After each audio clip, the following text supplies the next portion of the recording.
You know what, Bill? Give us the recap of last time. Okay, sure. So we as a party were making our way towards Greenest for various reasons, which I'm not going to go through. Each of the characters can explain why. I was headed to Greenest because uh, uh, some ruffians had beat me up based on my Dragonborn family legacy. And so I'm making my way to Greenest to kind of hide out and lay low for a while.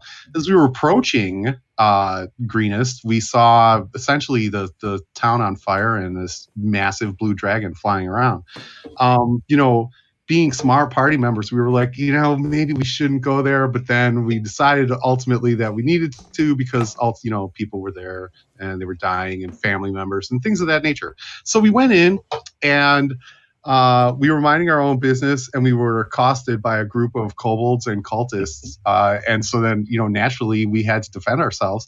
And we did defend ourselves. And then we're trying to make our way towards the keep to see if we could help out. And this blue dragon came along and just started bullying us, right? Like it was bad. And we had absolutely, we didn't do anything to provoke this dragon. We didn't do anything to cause, to bring its ire upon us. And it ended up killing Crank's poor cat, right? His familiar. And at that point, I know Saul kind of saw red and did some stuff, and Crank clearly saw red and did some stuff. And we don't regret it. We have no regrets. We live with it and we own what we did. And at that point, the blue dragon, realizing just how strong we were, thought better of messing with us anymore and flew away. And so then we decided to make our way to the keep. At which point the folks that were inside the keep saw us approaching and they were like, oh my God, these people are really cool. Open the doors and let them in. So we kind of shoved some people out of the way and we made our way in. And that's where we're at. I think that's pretty much the way that I remember it. And it's true. And I stand by it. Sal is in some serious denial about some things, but that's okay.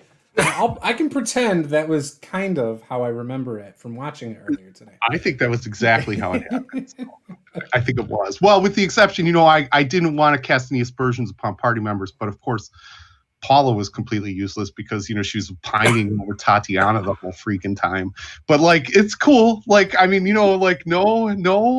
hard feelings, because I know that ultimately Tatiana is certainly going to make the right choice.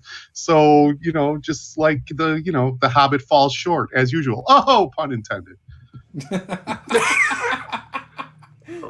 I think we should just make this the Bill show for the next 2 hours. What else happened tonight, Bill? No. Just kidding. All right. So you guys, you walk into the keep. You see a lot of civilians in the back of the courtyard. It appears that the room that they were seeking safety in is full, and there's more flowing into the courtyard here. There's some guards down here. When you look up, you can see what looks like on the stairs, in between the parapet area and the courtyard, overlooking everything, is a dwarf with bright red hair and a beard, big red beard. And you also see up on the parapet what looks like a human with a sling on his right arm, and the right half of his face all bandaged up, blood all over his garb. And he seems to be, if you had to guess, he seems like the guy who might be in charge, because he's overlooking the whole city at the same time. And you see a lot of guards. You see about 20 guards along the front here of the parapet, to the sides of him. What would you guys like to do? Probably walk up to the gentleman who looks like he's in charge. Okay, so you want to go up 2 flights of stairs and seek out the guy with the sling on his arm? Yeah. Okay. Everybody on board? I agree. Okay. All right. So all 5 of you start to make your way up. As you walk near the dwarven fellow, you hear him yell down, "Keep the gate closed! No more can come in through the gates." And you can see where he's standing at. There's actually an arrow slit where he can see out to where the gate is. And As he looks over at you guys, he just kind of shrugs and goes back to looking out the arrow slit. You can see he's got a ring of brass keys on his side, and he has a pretty large shield that he's carrying, as well as a warhammer. Okay. But you mentioned he looks to be injured as well, yes? Not this guy. This is the dwarf who's at the arrow slits below the parapet. Gotcha. As you start going up to the next tier, you see the guy you were looking for. And Paula, you would know who this character is, having been in Greenest for a while now. His name is Governor Nighthill. He is a human, and he's kind of pacing in a short area on the parapet. You guys don't see any signs of the dragon overhead, but you know your range of vision is limited due to it being nighttime. With it being about 10 p.m. Occasionally, you might see in the distance, if the fire lights up that part of the sky, you might see the dragon. But for the most part, it's hard to see in the night sky. So how many people are still left outside the gates? So outside the gates, okay. So as you guys walk up, you can kind of glance over the wall, Saul, and you can see it actually looks like a lot of sellswords, kobolds, and maybe some cultists have actually surrounded the front gate in like a semicircle, kind of blocking it from new people coming in. But it's a big enough semicircle that, like at the furthest point from the gate, you couldn't probably hit them with arrows, really easily. However, where they come kind of closer to the wall, some guards from up top could pick them off. But there's a large number. So yeah, right, and I get it, but I guess what I'm saying is they're locking the gates. Is there anyone left in Greenest out there dying? Yes. You don't see anybody necessarily dying. So a lot of the stuff you're seeing are like kobolds and mercenaries and all this carrying like plates and silverware and gold and like anything of value out of the houses and different establishments. You see people running in chaos, like from their homes. Some people are hurt, but you don't see necessarily a lot of dead bodies or anything. Okay. Interesting. This governor that we're sort of making our way towards, what's his reputation? Like, do people, He's respected. He's known as a pretty good man. Okay. Yep. Oh. Yeah, he's pretty loyal to the city. He does right by the city to the best of his abilities. Ultimately, not a lot of bad things can be said about him. Interesting. I might have an image of him. No, I don't. So anyway, so you make up your way. Now, as you guys stand there, he looks over at you and says, who are you? I would like to bow down to him and say, I am something of an unwilling cleric of Ethris. Pleasure to meet you. You may call me Crank. He notices that you are not, you're a Warforged, correct? Correct. Yeah, he notices that you're more of like a mechanism, and he seems kind of puzzled because, you don't see a lot of Warforged around here. And you know that. It's not uncommon for people to kind of look at you surprised. And he says, "Oh, pleased to meet you. Are you guys here to help?" Of course. In a manner of speaking, yes. Well, surely I'm sure we could come up with something for you guys to do with whatever your skills are.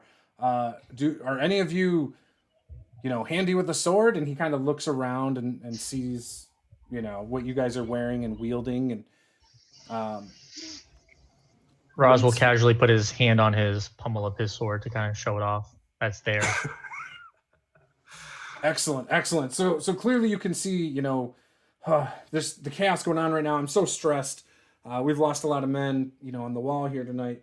If you go down in the building, if any of you can heal, we've got some people in there who could use some medical treatments. But for the most part, we've got some people outside this wall that need help. And I'm sure if you go down and talk to Castellan Escobar, the Red, the shield dwarf down there. I'm sure he can help get you in and out of the keep in as quiet manner as possible to possibly rescue some people.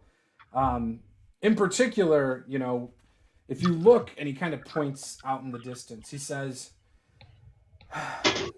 if you can get over to the windmill, that would be very helpful. There's lots of people over there who are kind of trapped in there. We saw him going in there, and if you could help rescue as many as you can, that would be fantastic. And he then turns to you and says, and if you could bring back somebody for questioning, I would greatly appreciate that. We can get to the bottom of why we're being attacked. I need to know. I need to know what's going on here.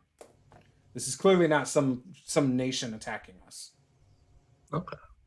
I would like to ask him if I could see his arm really quick, the one in the sling. He says, sure, go for it. And then I'll use one of my, I forget what they're called really quick here. It's a class. I'll use one of my healing light tokens on it, and he heals 1d6, and I'm going to try and focus that on the arm. So oh, nice. He heals 5 hit points. Oh, thank you very much. Tell Escobar. Yeah. Tell. Oh, that feels great. Yeah. Tell Escobar the Red to give you one of those potions that I handed him. That would be great. Much obliged, sir. Yeah. And he kind of goes back to looking out over the wall and says, yeah, but if you can go to the mill, I mean, we're gonna have, for as long as the siege is going on, I'm sure we'll have things to do. But yeah, if you could go over there and get as many people and bring back a prisoner, that would be great. Mm-hmm. Okie dokie. I do have to. Yeah. Never mind. I'll talk about it later. All right. That's the guy, by the way. So regal, my goodness. All right. So the dwarf looks up real quick, seeing that you guys are talking to him, and he's kind of got an eye on you. You can't hear what you're saying just because it's pretty loud, kind of chaotic, obviously. You know, even in the courtyard, some of the people, you hear people crying, and you know, just it's a panicked town. So what would you like to do? If we could talk amongst ourselves for a little bit, we could probably come up with a plan. That we should probably check out the smith as well. Okay. Yeah. All right. So I will turn to the group kind of aside and be like, I do have to bring back Athena, and that'll take me a couple minutes here. That's my prerogative. Don't all talk at once. You can bring her back? Yeah, she's kind of a companion of sorts, I guess. She helps me with my research sometimes. How long will that take? 10 minutes. Saul looks out. Can I see the windmill from where I'm at? Yes, you can. What do I see?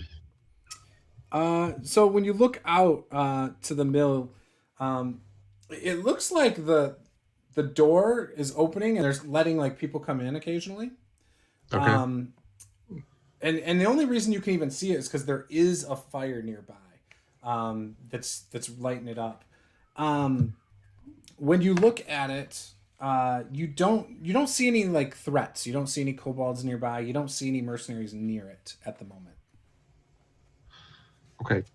Saul reaches into his crushed velvet jacket, pulls out a deck of cards, Okay. shuffles them, and draws one. Okay. And says, "We wait for the familiar." How long does the Let's have a familiar sigh take? of relief. 10 minutes. Okay. The card told you that? The cards What's that? tell all. Yeah. All right, I will get to work on that straight away then.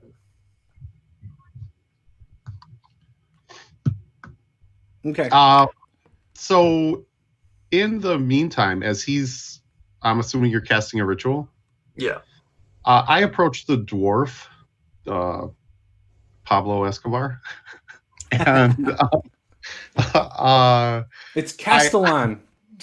oh, sorry. I approached the dwarf, and what is he doing right now? So he's kind of like leaning against the wall, but like looking out the arrow slits at the front gate, kind of watching. Sure. But he hasn't said anything to any of the archers or anything to do anything. But you can tell he's probably the one that's going to decide the defenses here, while the governor's kind of coming up with strategic plans for what to do for the city. So I approached the dwarf and I introduced myself. Excuse me, sir. My name is Solomon Romanovich. I am at your service. I noticed that there are quite a few townsfolk who are still outside of the gates, and I also understand and completely understand why you've done so, but you've locked the gates. Is it possible that there is some egress from this keep and some way that we might possibly be able to get back in? Should we herd fellow townsfolk? He's kind of happy to see you. You can see kind of a smile comes across his face. And he says, so you're going to help us. That is fantastic news. I could definitely use some of your help. We do have people outside the wall. Did the governor tell you where to go? So there was some mention of a windmill, which I can see right across the way. Oh, yes. So the only way in or out right now is through a secret way. I could take you down there myself, but you must make sure nobody sees you come in or out. Do you understand? Completely understand. And I understand about the egress. Certainly we'll exit with the greatest of stealth. However, on our way back, should we have a large number of townsfolk, should we send them in one at a time? Is there some sort of signal? How are we going to make sure that you know that it's us? Keep them hidden as best of your ability and get them through the tunnel. That's how you're going to get out. That's how you're going to get in. That's the only way. It's the most secretive way I can think of. Understood. So if you're going to the windmill, what you're going to want to do is you're going to want to go around the brush line down in the ditch along the river. It's south of the keep here. Kind of winds like an S, but that's going to be your safest way in and out, the quietest way. If you have to deviate from the plan, I completely understand. But again, that is the only way in and out. We will not be opening these gates. There's too many out there.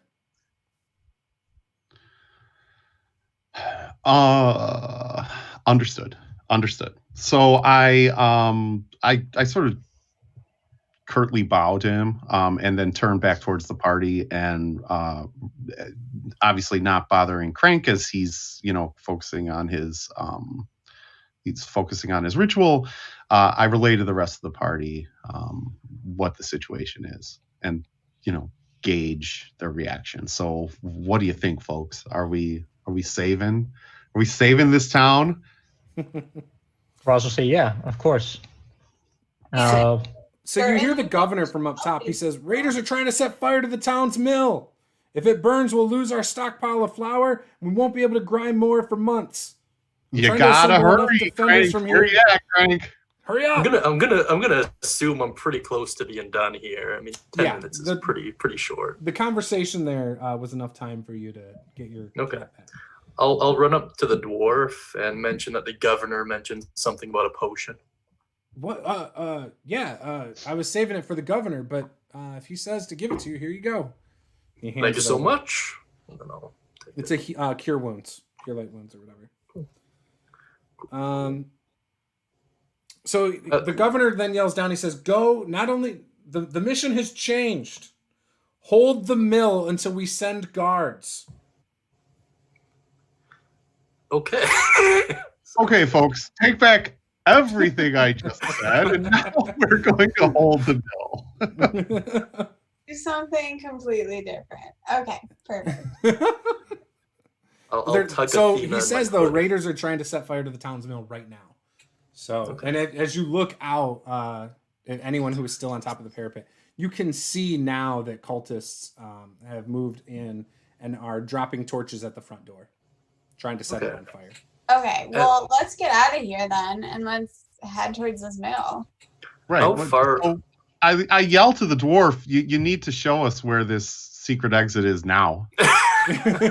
So he takes you down, and as you go down into the first building on the left there, it winds down under the ground, and then you come up to a bunch of boxes. So he starts moving some of these boxes, and he says, if you can help real quick, that would be great. And he's still moving some stuff. Anyone jump in and start moving some boxes? Heck yeah. Yeah. Yeah, that's fine. Absolutely. I take off my crushed purple velvet jacket and fold it very neatly and set it off to the side, and then I help begrudgingly. Who's this pretty princess over here? Puffy shirt. As you move the box out of the way, you see a door. It looks actually really dusty, like you haven't even been able to see the door probably for years. And as it reveals, you can see he pulls up his ring of keys and unlocks it. And then he summons a guard who was kind of watching your guys' backs to come in and says, "Stand here by this door. When they come back and knock on it, let them in." And then he hands you a key, Romanovich, and says, "This is for the Romanovich. Romanovich. Romanovich. Necronomikonovich. Here's your key. As you get to the end, there's an iron gate. Unlock it with this. It should work. I haven't tested it myself, but it should get you in and out." And he says, "Knock on this door when you get back, and our guard will let you in." I love how he hasn't tested whether or not the key works, but this is the best way in and out of this area. Okay, perfect. Okay, cool. All right. So then he says, "All right," and kind of shoves you guys out the door if you're just lingering, and closes it and locks it up again. What's the light situation where we're at now? Pitch black. Pitch black. Okay. Well, Yeah, you're basically in like a. I have dark, so. Yeah, I was gonna say not anymore.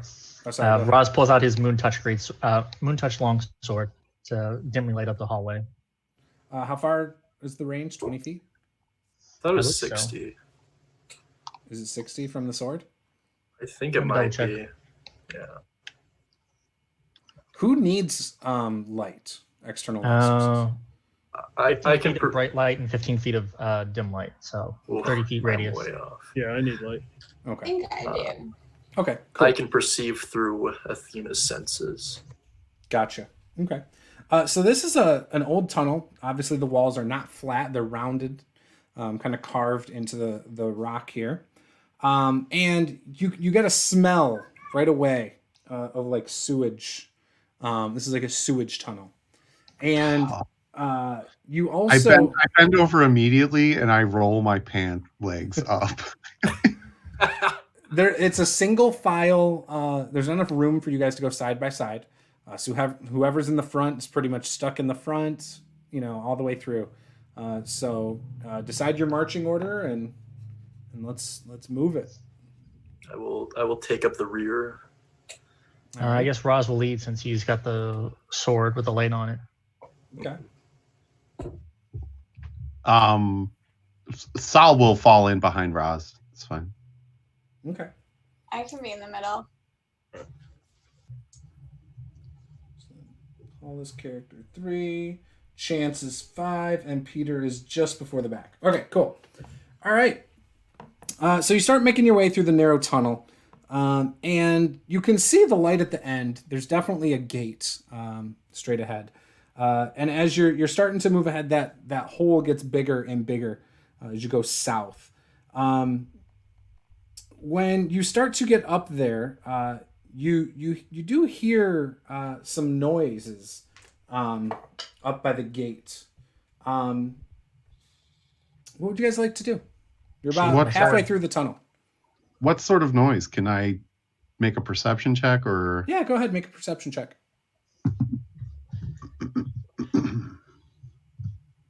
I would like Athena to make a perception check as well, if that's possible. So that's a 7. A 7. Okay, Athena will do a little bit better. I'm lucky to know it's noise. You're like, wait, hold on. Maybe I don't hear anything. It's like Athena, louder and louder. Athena got a natural 20 on that, Okay. which is a 25 with her modifier. So it definitely sounds like some rustling ahead. So you said 25? Yeah. Yeah, so you hear a rustling ahead. You can't make out if it's from outside or inside the tunnel, though. Okay. How do you guys want to go about this? Well, Roz is in front. I think Roz makes the call. Yeah. Continue on slowly, I'd say. So we should probably be stealthing right now? Is that fair to say? Yeah. Okay. Okay. Are you all moving? If you're all moving, stealth. If anyone's not moving, then just let me know, because nobody behind you can move either. Okay, I will stay in place then, because I don't want this to get congested. So I'll stay a little bit further back. Okay. Yeah. I will move up with Roz. But I'm gonna load my crossbow before moving forward. Okay. Oh, Give me a stealth check then too. What was that, Paula? I said I'll also move forward with them. Okay. Stealth. My stealth roll is 17. Okay. Would you get, Paula? I got a 19. 19. And would you get, Roz? 23. Okay. So you guys are trying to be quiet, tiptoeing up towards the gate. You move forward a good 50 feet. You're about 15 feet from the gate, and you notice there's kind of a alcove just to your left, almost like it's been dug out a little more. Almost like a little hiding spot. And you are also almost to the edge of where water actually comes up the tunnel from outside. And looking to your left, you see what looks like 2 rat swarms just sitting there. They have not noticed you, though, because of your excellent stealth skills. Hooray.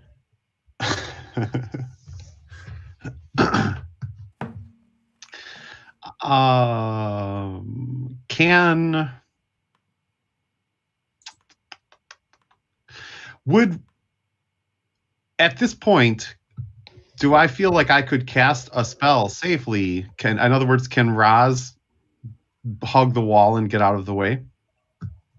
Depends on the spell. Like, you mean just shoot something past him kind of thing? Yeah. You could do that. You're right behind him, so I would say, like, you could easily make that happen. In fact, he could go past the alcove if you wanted to nudge him. Yeah, he'll continue on by quietly. So let's roll initiative, and we'll go from there then. Do you want me and Athena to share the same initiative like last time, or do you want me to roll separately for it? Yeah, it's easier. And we'll just go on your initiative score. Sounds good. Every time. 12 for myself. Okay, so 12. Big 8 for Saul. Clank. What'd Saul get? 8. 8? Oh, nice. What did I can't even say your name. Safira? Yeah, 14. 14. Okay. What'd you get down there, Pike? 13. 13. And then what'd you get, Roz? 11. Awesome. So I rolled a 19. They don't see you guys due to your stealth, though, so they don't get to do anything. So we will then cut over to Safira. Do I have enough space, depending on how wide this is, to just continue on forward? You're a halfling, so I think you can move through friendly spaces. Yeah. Okay. So I'm going to continue moving forward and just try and sneak past these rats. Okay. Coward. So you get half your movement. They're not really hurting us at all. I mean, we don't really go out of our way to harm these creatures. Oh, hippie druid, right? Forgot. Okay, So got it. so you can get all the way up to the gate, the iron gate, if you want, without doing something to the rats. Perfect. Oh, that was your turn. I got 17 for stealth. Perfect. Pike. So I hung back with Crank. Mm-hmm. So I'm watching Safira. How far does she go? Does she go out of sight? I can't see her anymore? Yeah, so because you need light, don't you? Yeah. Yeah, like so you can see that they're standing between you and the tunnel at like the opening far ahead. They're probably like 45 feet ahead of you at this point. But so it's hard to tell. Like you can see their shadows blocking the light from the end of the tunnel. Okay. So I just asked Crank, should we move ahead? Well, I'll give him a subtle nod. Okay. And I will stealth ahead. Okay. Give me we'll use your previous stealth score because I think that was fine. I didn't roll one. So. Oh, okay. Yeah, roll one then. My bad. Every score I heard was really good, so that's why I assumed. Well, that one's pretty good too. 18. Yeah. You're good then. So you're able to move up your full turn of movement up there. Okay. Which would be 30 feet. All right. And then Clank. I guess I'll move up as well. I don't see a downside to it, and I'll have Athena kind of fly out from my hood and kind of almost float or hover, I guess, right above me. Okay, give me 2 stealth checks, one for you, one for her. Sounds good. If I can remember where to click here. Oh, geez, hold on. That'll be a 11 for me, and a 17 for Athena. Okay. Yeah, you don't think that you were very loud. So you said sweet. 7 for Athena? 17 for okay. Athena. I was like, well, that's a different story. She does much better than me in almost everything. All right, so you guys are able to move up about 30 feet also. Roz.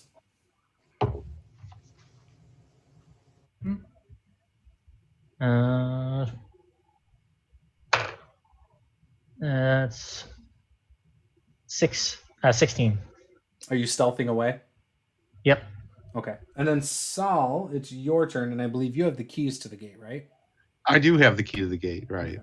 So I'm gonna kill them all just to spite Sophia. No, I'm kidding.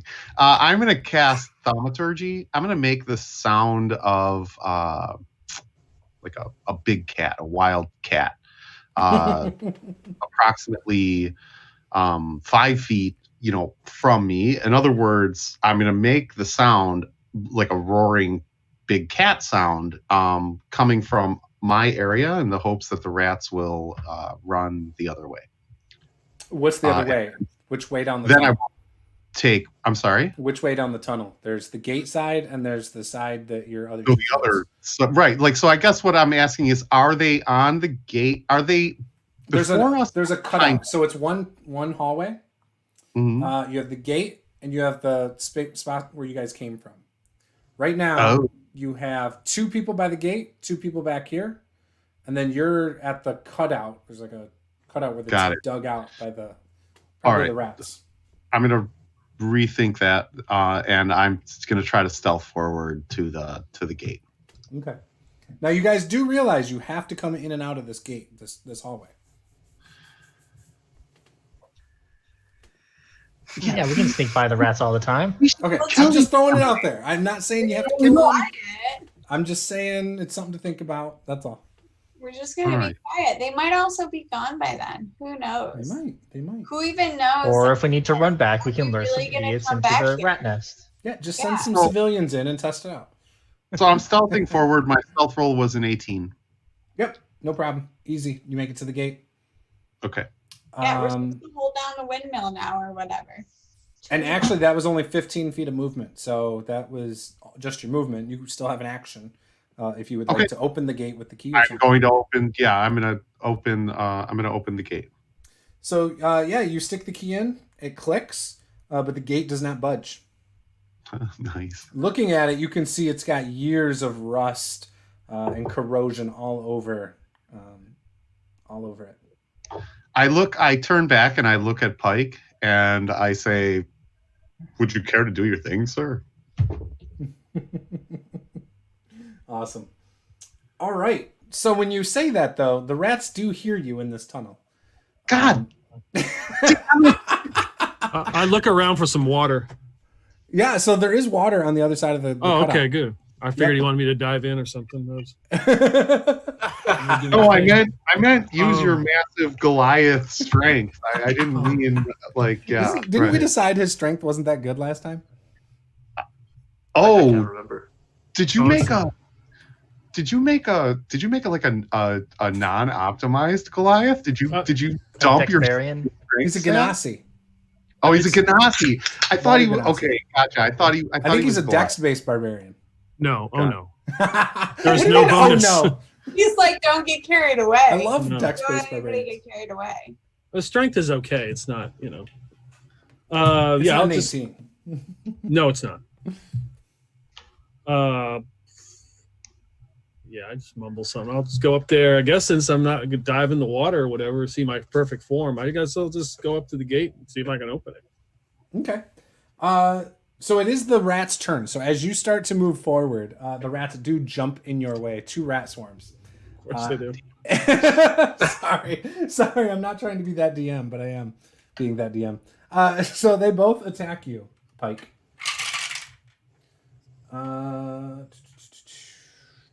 It's a bite. You should have just let me fireball. I believe a 13 misses anyway. Yeah, it actually does. All right, so they both miss. And yeah, that is their turn. But they are both surrounding you right now near the cutout, which is about 15 feet away from the gate. It is then Safira's turn. You see your rat friends attacking Pike. Thanks to the glow of the lunar moon sword. Seeing these rats jump on Pike, I will actually I'll take out my staff and try and fling some of them off him. Okay. Go ahead and try to hit. Hopefully kill some in the process. 13. 13 will hit. It's a 6. So you notice these rats are really elusive, and while you're trying to hit like 2 or 3 of them, you're lucky to get like 1 in there. So yeah, you're able to do some damage, but you don't feel like you did a significant amount to this swarm.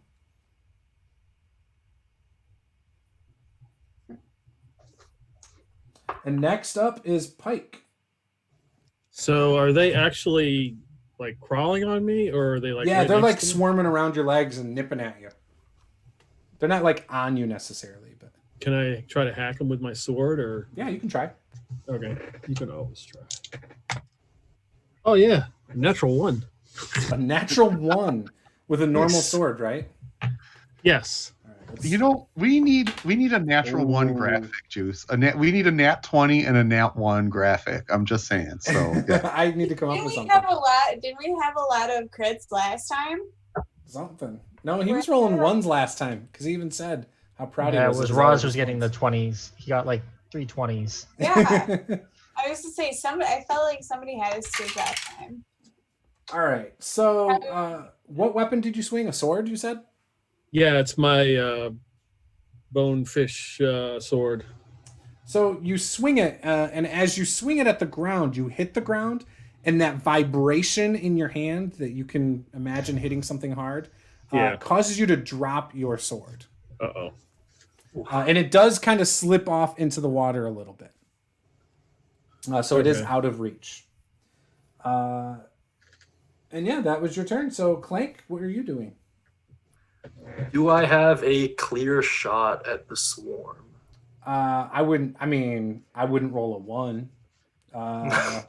You've got your halfling druid friend between you and that, so you could definitely do something around that. And then Raz, I believe, is in between you as well. Raz is not small by any means. Yeah, I see what you're saying. So I will instead use shape water on the water that Roz dropped his sword in. So I remember a guy saying that spell was OP, and we can't use that spell last time.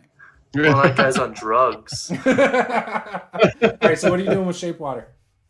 I'm gonna have guide to OP spells. yeah. I'm not. I haven't even. All right. Yeah. I will have it form the rough shape of a hand or a tentacle, and kind of bring his sword up to his side again. Okay. And then I'll send out Athena and have her take the help action on the swarm that took damage. So whoever attacks it next gets advantage. Okay. So and that's the so what was the first thing it was trying to do? Sorry. It's giving Roz's sword back. Yeah. Oh, okay. Okay. No Thanks, problem. Perfect. And then so the second thing was Athena was going to try to distract the swarm so someone gets advantage. Okay. Yeah. Will do. All right, and then that would make it Saul's turn. So Saul quickly assesses the scene. Does it look like Saul can cast Firebolt without hurting Pike? Don't roll a 1. And actually, you've got 3 people between you and Pike. No, I thought. Oh, you've got everyone. I'm sorry, you've got everyone except for Clank. Behind. Okay, so you know what? So here's what Saul's going to do. Saul is going to. I am going to cast Thaumaturgy this time, right? Okay. And I am going to make it the sound of a big cat, like a mountain lion or a leopard or something. Right in front of the swarm. Okay. And give me an intimidation check. Okay. That's my jam. Intimidation of 23. You're able to do it. So you do scare them. They are both going to flee up the hallway back towards the keep. And that means that Pike, you will get an attack of opportunity. And Safira, you'll get an attack of opportunity. And Roz, you'll get, or not Roz, but Clank, you'll get one as well if you have a hand-to-hand weapon. How do you guys want to reconcile that with the advantage? First person, whoever, that would be Pike, I would say. Since it's I would. You're right, because I didn't technically take an attack, right? Like, well, unless I would have rolled intimidation with advantage, but. Yeah, nope. I would say Pike probably gets the advantage on his attack. Good, because I'm going to nail this cat coming at me. With a natural off these rats. I got a 20. So I let the rats go by because there's obviously another creature in this hallway that I need to kill. I love it, Pike. You know what? So, inspiration. Inspiration. That's my favorite thing that has happened in this campaign so far. Like, okay. I love the suboptimal choice there, Pike. Inspiration for real. Okay, go ahead, Safira. I just picture Pike looking around like this, like what? Where the? Yeah. Where's this damn cat? I did 7 points of damage. All right, you think you did 7 points? I did 7 points of damage. Yeah, not really. Okay, so, and then Clank, you get an attack of opportunity. Yep, I got a 17 to hit and dealt 3 bludgeoning damage with my staff. All right. So you all hit the same swarm. There's 2 swarms. And while you've killed a couple of the rats in the swarm, it's still more than half there. And they run up the hallway. All right. They do not seem to be coming back because they seem scared. So they'll just take their turn to move as much as they can. And Saul, what would you like to do now? I turn back to the party and I say, okay, who can open this gate? It's stuck. I'm sure me and Pike. He says it's stuck, and you guys see him barely nudging the gate. Although I'm devastatingly handsome, I simply don't have the seduce it open. Roll charisma check. Want to open. Make a The gate seduction roll on seems the gate. seduced. It is not. It is not running away from you. It's letting you touch it. It's giving. Yeah, Roz will say that him and Pike can push it open. Shouldn't be too much of a problem. Okay. Kind of gesture for him to step aside. Yeah, once I feel safe that this cat isn't going to attack me, I will move forward. Yeah, you don't see a cat. Good. Sal cast thaumaturgy again, and it's just the sound of a cat purring. So, like, it's fine. It's fine, Pike. Pike, you notice the sound is coming from Saul's throat. This tiefling, this red-skinned tiefling, is purring all of a You sudden. forgot devastatingly handsome. The plot red thickens. tiefling. Devastatingly handsome, right here. Right. So the sword did get handed to me through the shape water, right? It looked like Yes. Okay, good. So I look up at the sky, praise Levi, and I move forward. Obviously, my God is looking out for me. So we go up to the gate with Roz, and we're going to open this thing. All right, give me a strength check. And whoever's doing the actual thing, give me a strength check with advantage, since someone's helping. Go for it, Roz. Alrighty.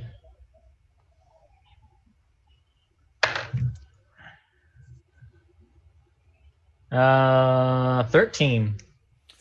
So it feels pretty stuck at first, but you're able to just barely nudge it open, and you hear it go, and like it's broken. Like you can't even see the latching mechanism because it's rusted off. So opening it with the key is great, but it didn't seem to actually make a difference. I'm just imagining that he gives it like one solid thrust, and it just all snaps off and falls. Yeah. Sal brushes himself off and says, I loosened it for you. So, yeah. Yeah. Seduce the door, why don't you? It crumbles from the years of exposure and neglect, from the corroded lock mechanism. And someone should tell them to fix that. And then I'll immediately start looking around to make sure that there's no enemies coming at us because of all the loud noises we were making in the tunnel. So actually, it's funny you say that. So you guys do notice. You really are that DM Juice. God damn it. So you come through the tunnel, right? You're out there first, Roz, and the tunnel's behind you, and you kind of look along the river bank here, and you can see what looks like almost like a search party of cultists. Cultists? Yes, cultists. Yeah. So you see like them in that black leather, grayish leather outfit, walking along there, looking down in the water. I turn back to the party really quickly and I say, no matter what they offer, don't drink the Kool-Aid, guys. Really, trust me on this one. Well, I don't think I've told you guys just yet. I just kind of start to back up and push it, everyone, and kind of make like a shush thing. We do have a Ghostwise halfling in the party that we might be able to just use telepathy with. Yeah. Well, yeah, I have message as well. Yeah. Okay. I have 0 means of stealthy communication. I guess you don't get to talk much then. Are we standing in water? Yes. Are you? It's about 2 feet deep, by the way. Okay. Who is closer to the exit? Myself Myself up front, and then I believe you. Yeah. And Pike. And then Pike would probably be there as well, since he helped me just nudge the door open. Yeah, and I'd be in the back. Are there any dead rats floating around? Solo rats, yeah. There's some by themselves. I'll grab a couple and shove them in my little container. Okay. Second breakfast, Craig? He'll give you a sarcastic smile. I look over at Safina and I'm like, yeah, I eat meat and I like it barbecued. I'll nod. So as you guys are talking, you do see that these cultists are making their way.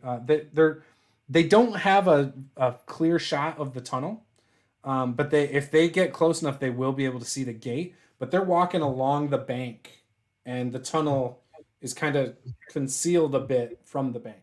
So And how many are there? It looks like there's about 6, and they, as long as they stay up where they are, they would not see the tunnel.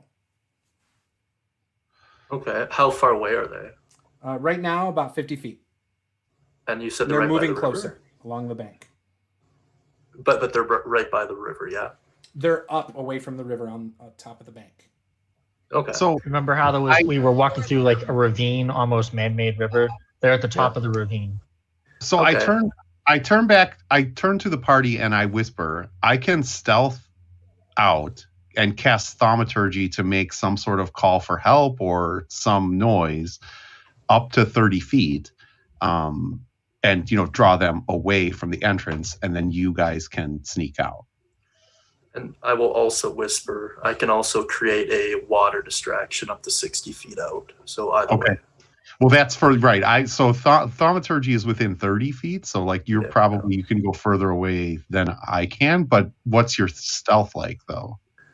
Ideally, I wouldn't have to leave where we're at right now because they're 50 feet away from us, right? I would imagine the river would be another 10 feet away, so that's still within my range. And shape water's only somatic, so there wouldn't be any verbal components to worry about. Okay. Yeah. Yep. Yeah, that makes sense. Cool. I will do that unless anyone else has another idea. Ghostwise, what do you think? What do you got? You want to do anything? No, I'm great with just sneaking past him. I think that's a great idea. I mean, if anything, you guys could combine forces and both use your spells if you wanted to. Well, I would have to stealth out though, because again, my range is only 30 feet, so I would actually draw them closer unless I stealth out and push them further away. So yeah. All right, yeah, let's do it. I do also have one of their robes still, so we could probably do something with that if we absolutely needed to. Okay. Based on their speed, you would not be able to get dressed quick enough. Okay, that's fine. Yeah, I will use shape water to make a splashing sound somewhere behind them, almost like someone swimming behind them. So just like further east down the river then? Yeah. What's your range on that? 60 feet. So it's basically they're right next to them because they're about 50 feet out. So it's about 10 feet away from them. 10 feet away, yeah. Okay. Yeah. So when you start doing that, they come down the riverbank and looking. So is the water actually splashing too? Yeah, I mean it can. Yeah, sure. Okay. So as they get down there and they start looking in the water, they don't see anybody. They just see the water and what sounds like someone screaming help or whatever. And they look confused. And now that you've seen this, you can see right now there's 6 cultists right there at the water and 2 kobolds. And the 2 kobolds are like, they're invisible! They're invisible! Oh my gosh! Run! And the 2 kobolds start running. And the 6 they're cultists looking the other way now, right? Like they're looking in the opposite direction of the gate at this point. Okay, so I whisper urgently to Roz, go, go, go, go. Like whoever's in front, I just like go. Okay. Let's roll initiative then. Roz, are you gonna go? You gonna? Yeah. All right. So with them being about 60 feet away now, what are you doing? Well, the windmill was to the west, right? Or the northwest, was it? Let me pull up my map. I don't have my map. Did we need to roll initiative or? Well, I was gonna let Roz move first. We'll say the windmill is north, and you guys came out south. So and it was we would want to 500 get out feet of the before, so now it's 600 feet north of you. Okay, so then Roz will be trying to clamber up the side of the weird embankment away from them as quietly as possible. I'm sorry, the windmill is west. It's far west, southwest. It's the complete opposite direction. Opposite direction. Right. So just go, Roz, go in that opposite direction. Like he's going to try and sneak that way. So you guys are right here right now. Okay. The cultists are just over here, and the windmill's way over here at number 4. Okay. Okay. Oh, that is sweet. All right. Yeah. Okay. And We're going in. I should say it's not a windmill. It doesn't say what kind of mill, but looking at the picture, it looks like a water mill. So Okay, that's fine. Okay. If anything, that's my a little fault bit better. for misreading it. But yeah, it's okay. All right. Yeah, he's just gonna go as quietly as he can. Perfect. You want me to roll stealth or initiative first? Roll stealth, and your maximum movement is half of your speed for the round if you do a double movement. Okay. So like if it's 30, you can move up to 30 feet as your full round. Okay, so my regular movement is 40 feet. So Okay, so you can move 40 feet the full round then. I got a 16 on my stealth. Okay, yeah, you're pretty quiet. And it helps that the kobolds are screaming, running the other way, like, he's invisible! And do we still have to roll initiative or Yeah, not yet? now we're going to roll initiative. So All right. everybody roll. All right. You want us to all roll stealth as well? No, only if you're trying to move stealthily on your turn. So Okay, don't worry sounds about it good. right now. Yep. 8 all right. for initiative. Okay, Safira got 8. Okay, 14. I got a 14 for Raz. Okay, Next. 4. Very impressive. 4 for Clank. Yeah, very impressive. He's just saving his turn for last. He wants to react to what everyone else does. I get it. You're all Yeah, dudes. yeah. Would By Pike the get? water feature. 17. Oh, beautiful. And then Saul. Dirty 20. Wow. Well, with that, Saul, you get to go first. I will follow Raz. Follow suit. I will stealth. So I have 30 feet distance. Do you want a stealth check? Yes. Okay.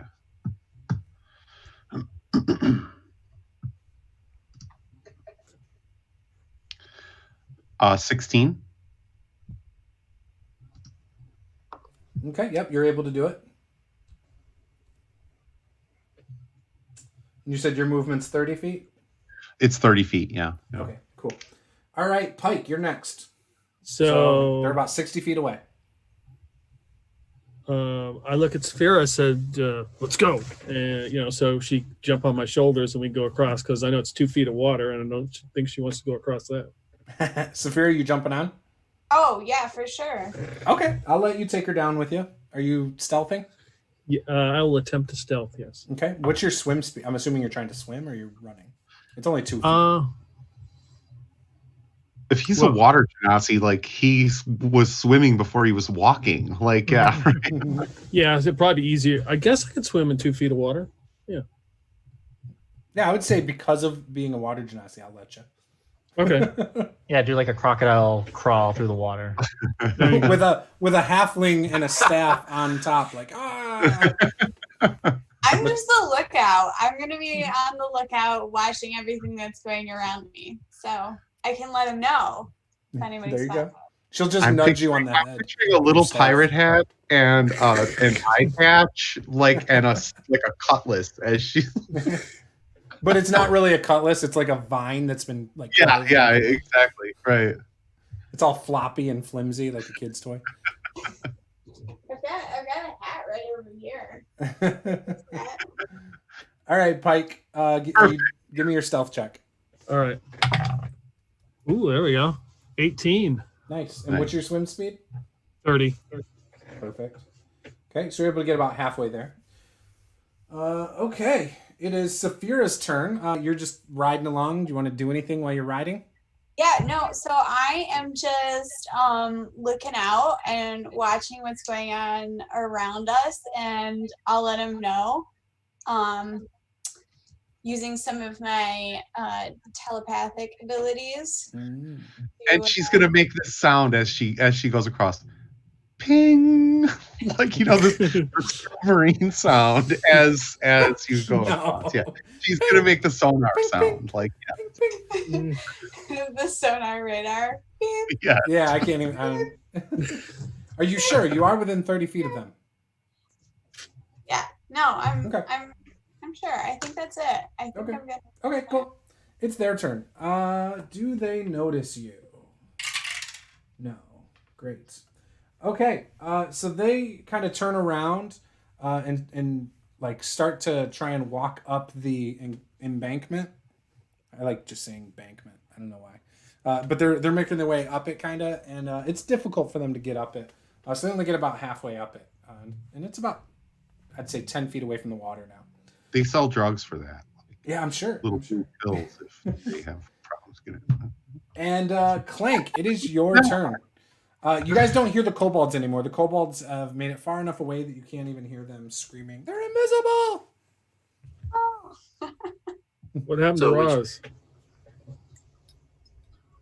Oh, did we skip Roz? We didn't. No, Roz we went. Roz went. He Crank, moved. Crank is still left behind though. Yeah, Clank is the last True. one. Okay. Okay. I'm sorry. Is it Clank or Crank? Why do I keep calling it Clank, like a sound. Clank? Okay. Okay, so No. I also thought it was Crank. And then It the is. last time, It's Crank, like a drug. You're wrong. Yeah. It is Yeah. Crank. with You're an R. wrong, dude. How am I wrong? I got it from D&D Beyond.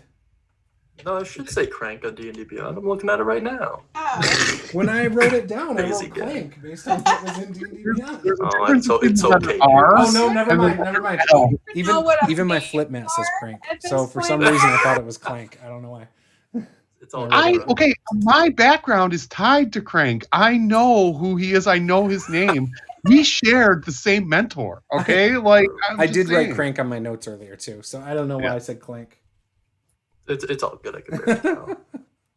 Maybe I just think I'll Clank ju- is a better name. I don't know. I'm thinking of I'll the just movie stealth and Crank. follow. Like he dies every just- 5 minutes. All right. I'll just stealth and follow through and follow the pack. Okay, give me a stealth check. And what's your movement speed? 16 for the stealth, and a movement is 30 feet. Yep, you're able to get about halfway there. So you're about 30 feet away from him. So Right. is Crank over by us now? Yeah, you're all within 10 feet of each other. I whisper to Crank really quickly. Would it be worth sending Athena, over on the embankment so that there's sort of a logical reason for the splashing? They think that, and obviously I don't want to endanger her life because, Yeah. clearly, but I mean, are they going to be looking for an explanation for the splashing? I think if we do that, it should probably be in the opposite embankment, so they realize they might have missed the flying cat thing, trying to get a fish and missed. And that's what the Good splasher point. was. Good point, Roz. Yeah, good point. Well, she's kind of my eyes and ears right now, so I really don't want her to stray too far from me. Gotcha. Yeah. All right, Saul, what you doing? I am going to. I'm gonna stealth forward. Again, my full movement. I'm gonna continue heading towards the. So you can get up to them with your full movement. Well, I don't want to get up I know, to they're them. 30 feet away from you. How far do you want to go? I want to go away from them. I want to go. Yeah, I out thought. Oh, I wanna thought you go guys were heading towards them. direction of them towards the mill. Right? Oh, Like, okay. My bad. I thought you were heading towards Yeah. them. No. I'm not trying to confront Okay, these so gentlemen. you've all moved right? Like, I'm away trying every turn. Evade Yes. these Am gentlemen. I the Correct. only one that misinterpreted that? Yes, I believe so. yeah. Everyone in the party knew I what I thought was you were talking just about, yeah. saying those things because you wanted us to go attack them. Like, Gotcha. you were No, like, I don't "Oh, care if yeah, you do. no." My You're, like, misunderstanding. close I to thought you were them. going towards them. No, I'm trying You're to going get away from them. away All right, so you're going from. west on the water. No, Okay. we're Yes, right. I'm stealthing Gotcha. along the riverbank towards so they're the. here. You're going this way. Great. Good deal. You guys are I'm, here. I'm trying to make it for that embankment of trees, right? Like, Yeah, that's fine. okay, I'm pointing at where you guys are going. You Yeah, came that's out at the exactly- number 2, and then you're going this way. that's exactly. You're right. I want to get to that sort of that copse of trees. And then you want to stay low, or do you want to Yes. go up on the bank? Okay. I want to. Well, I want to try to make it to that tree line. Okay. You could do that. Okay. Do you need a stealth roll? Are you stealthing? Hell yeah. Then yes. Well, no, Okay. now, yeah. Stealth, and then about 15 feet, yes. So that's the 15 on my stealth roll. Yep, that's work. That's good. That's quiet. Okay. No problem. Next is Pike. And I'm sorry, can I just ask for clarification? Am I in the trees now? Am I hidden from sight? You would think you possibly are. Okay. No, I mean, I get you it. don't ever know what their perception You is. might You know what I mean? possibly, on occasion, Yeah, be right. obscured. Right. You know, it's more like you think you are. Like, yeah, okay, yeah, right. You could right. possibly In reality, be. Yeah, you're you would think you are, middle. and everyone else would think you got to the tree line and are hidden too. Okay. Because none of them have a passive perception higher than a 16 either. So, you know. Our illusions. Yeah, you're good. All right. Pike. And Pike, you're in the water about right there.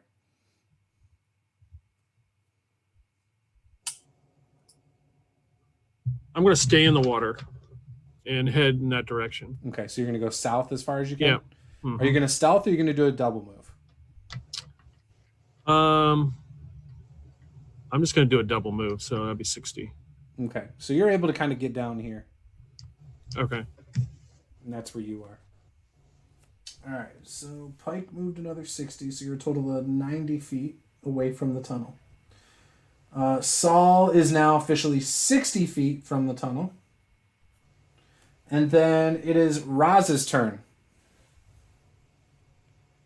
Roz will probably go up the embankment after Saul. Okay. The tree And line. Yeah, that's the ticket. Yeah. and then try to hide up there. Okay. All right, get into the tree. Give me your stealth check. All right.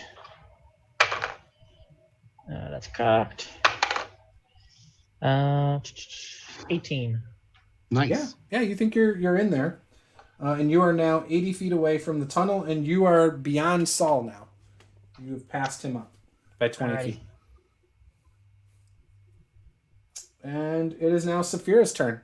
You're riding on top of your water genasi familiar. Yep. And you are way down here. What would you like to do? Just keep riding? Yeah, I'm just gonna hold on. All right, cool. Crank. Working out. Crank. Stealth? So, okay. You got it, buddy. Stealth and then head towards the tree line as well. All right, what's your roll? I made it in advance. We got a 9. Ooh.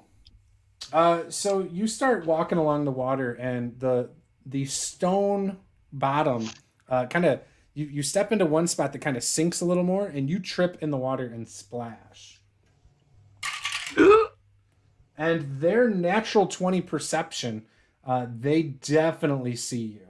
In fact, they yell, "Hey, over there! We have a straggler!"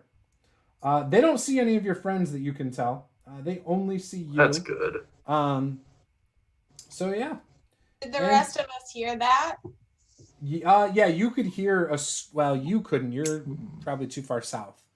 But I would say Roz and Saul and Roz and Saul are the only ones that can. Pike, you may have heard the water splash from underwater. All right, and it is Saul's turn.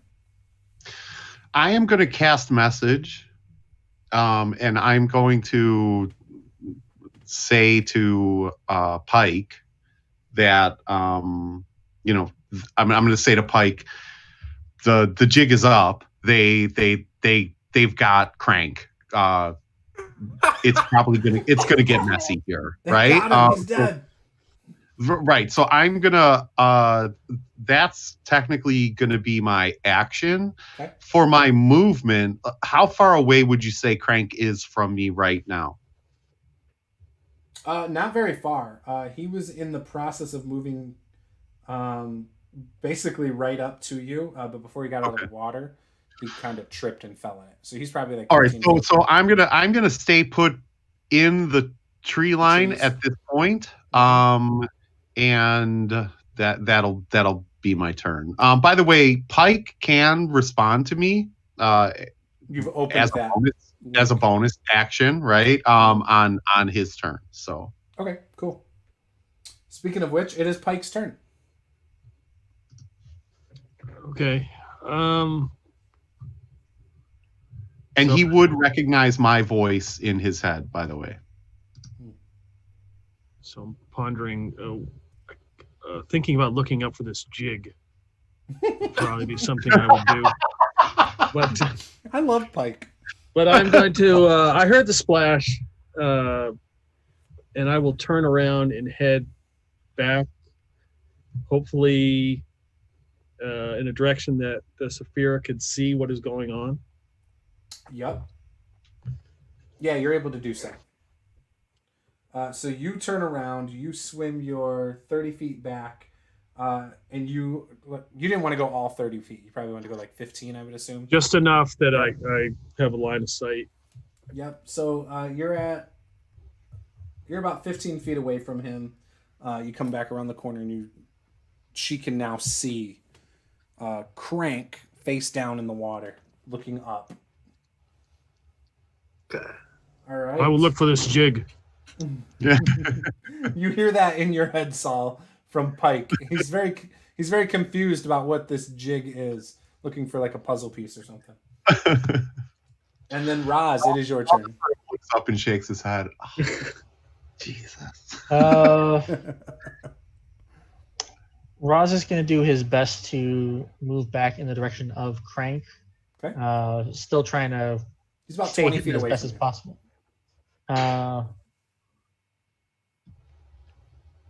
How far away are the guys that spotted him? They're a good, let's see, about 90 feet. Oh, They're just on the other easy. side of the tunnel. All right.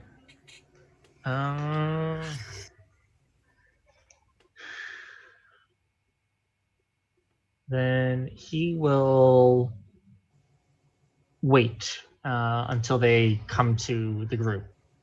Okay. Do you want to do a trigger action or something? He doesn't have any range stuff at the moment, so yeah, he's just gonna wait a moment to see if they start coming towards the party or if they try to run off. If they They're start trying to run definitely off- moving towards Crank's direction.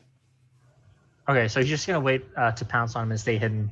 Okay. So move to the edge of the tree line then, probably, Yep. and just wait to pounce out. Okay. All right. Cool. Safira.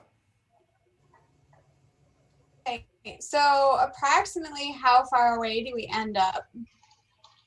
So right now, you're about 75 feet from the tunnel, and that makes you about 15 feet away from Crank in the water. Okay. So Good evening, Cameron F.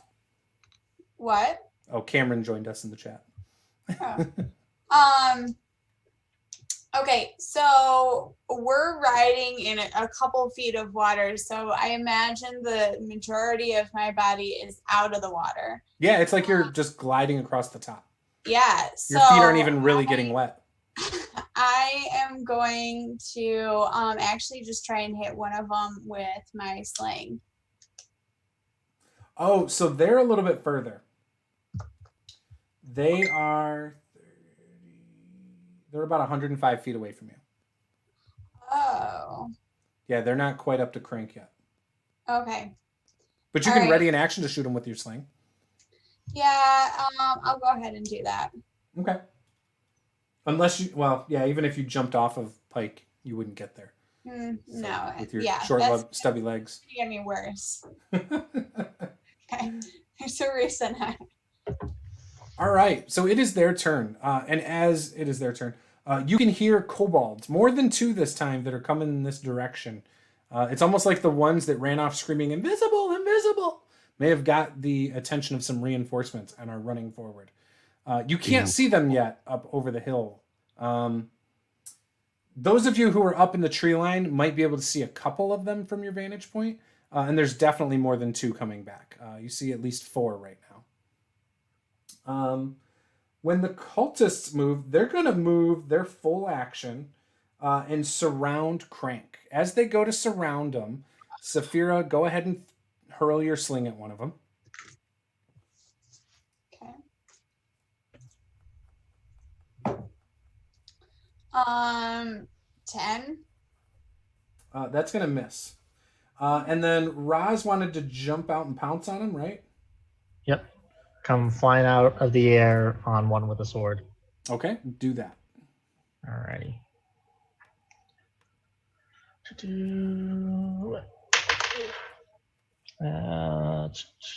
That is 13.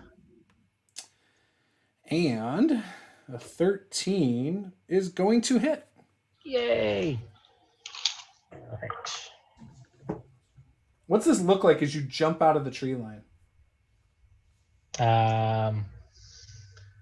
So he was precariously on the edge of the tree line by the river, and he just kind of springs out and comes down and kind of double hand samurai jack style tries to cut through the guy like he's one of the robots.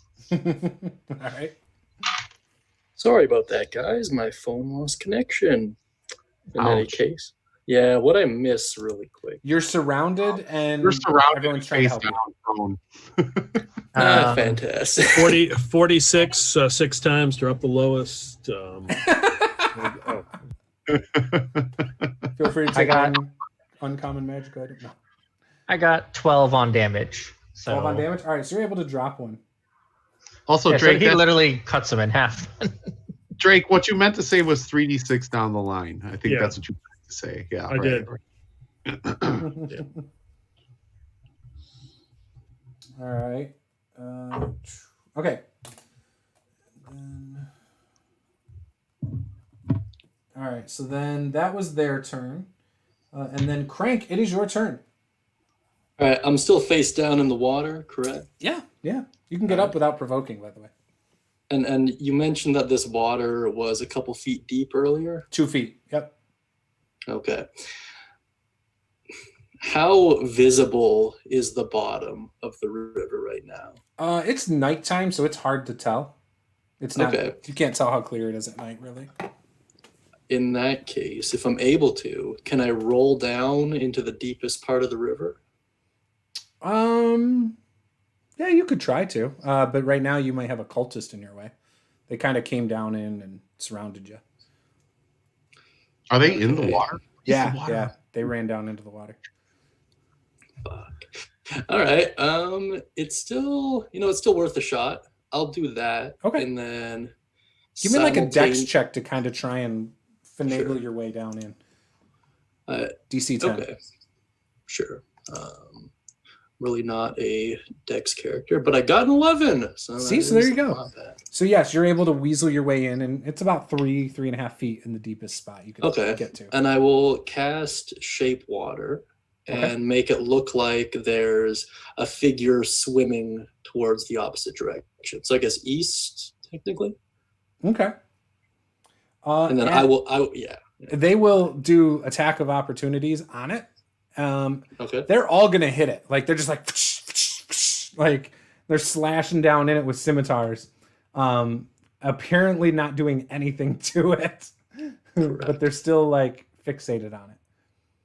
And one of them is actually looking at Roz over here and mean mugging him pretty drastically. I mean, I did just cut a guy in half, so my sword's glowing in the dark. Mm-hmm. Exactly. All right. And that was your turn. You guys can see, by the way, I didn't mention the movement of the kobolds. So you can actually see 6 total kobolds that did not make it down to the water yet. They're up at the top of the embankment still. All right. It is now Saul's turn.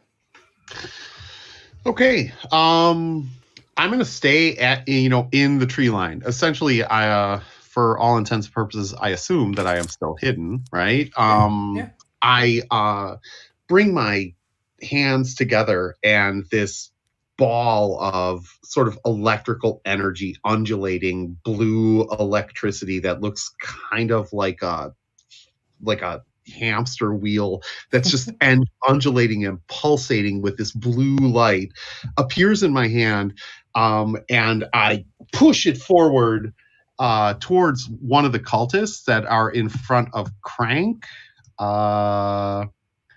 That is a 17 to hit.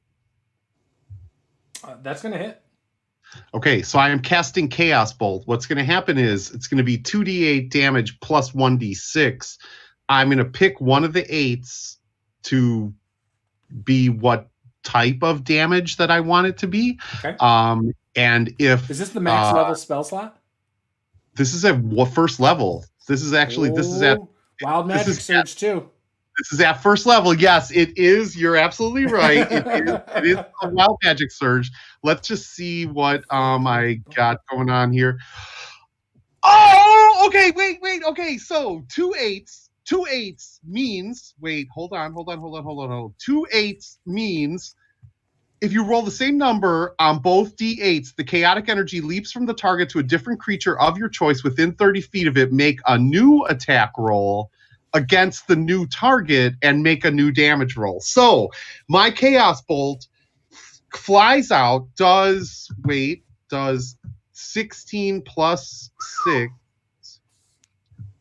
16 plus 2. So the Chaos Bolt does 18 points of thunder damage to Kills the first guy. one of the cultists, bounces to the neck to a cultist within 30 feet of them, and does... Hold on. And does 8, 9, does 10 plus 6. Does 12. So the Chaos Bolt flies out of my hand, hits the first cultist, does 18 points of damage, jumps to the next cultist within 30 feet, and does 12 points of damage, both thunder damage. Did you roll the same, like another damage type again? Yes. Oh, okay. You killed both of them, so 2 died. Yes. Now I have to roll a d20 on. Nobody's near me, so this is going to be okay. But crank is right where you just shot. It's going to happen to me. So fireball. But he's that's underwater. That's an 8 anyway. So it's all safe. It's all good. I rolled an 8. It's only if I roll a 1. So yeah, right. Damn. I was hoping for that fireball. And Crank would be fine. I was too. He's underwater, but also, man. Okay, I just really got a stiffy from that freaking spell. Chaos But Bolt that's rules heavy, man. My new favorite freaking spell in the freaking game. I'm just saying, okay? So, guys, Wild Magic Sorcerer is the shit. Bill, you just got excited about mechanics. You know that, right? No, I got yes. No, I got excited by the fact that RNG. He got excited by RNG. That narratively, a spell gets to jump from one. I'm just. We can talk about this later, Bill. Yeah. Hey guys, let's take a 5-minute break, a bio break. I'm out of water, so. But Bill, I do want to point out you totally got excited about some mechanics. You know what? It was cool though. It was a cool moment, Juice. All right, I'm just saying. So, I agree. All right, guys, we'll be back in 5 minutes. That was great.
gonna say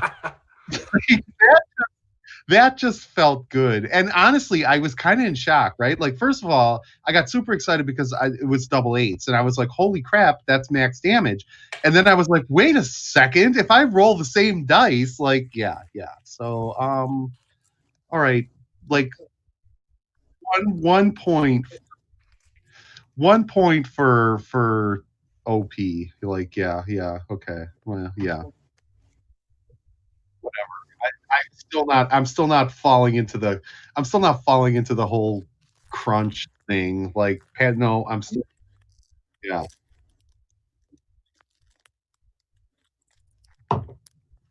Yeah, Cameron's right. Yeah, but the story came out of your choice, the encounter scenario, and the mechanic you used. That's 1/3 mechanics. Oh, god damn it, Cameron. All right. Oh,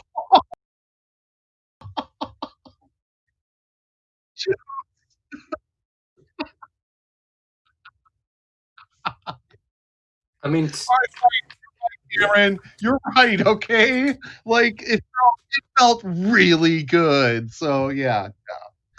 Got her. Sorry, you guys couldn't hear me. I was baiting him that whole time.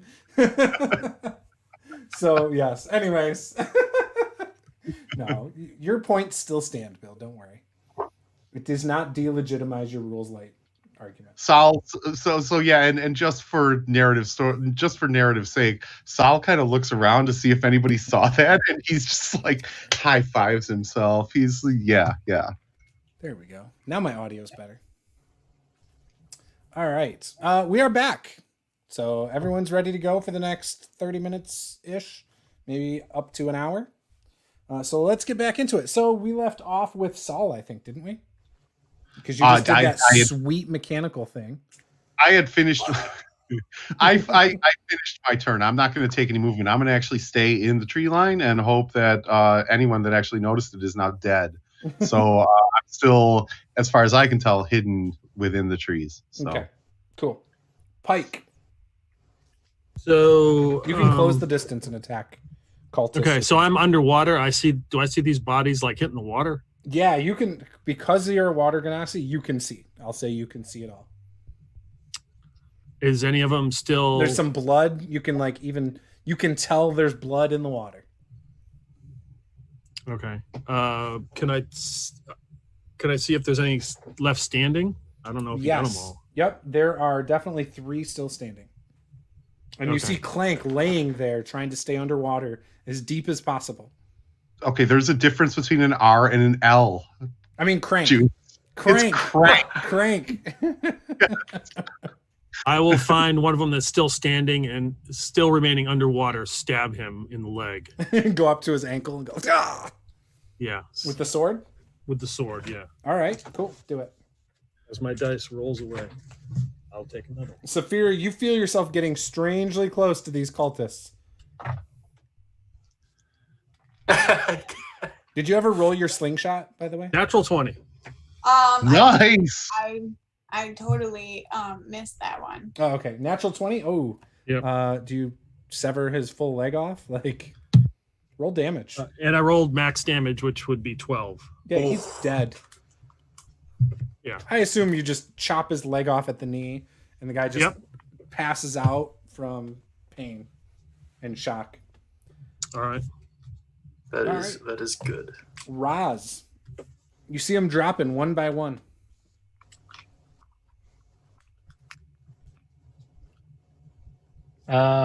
He will move to the next one to attack him. Okay.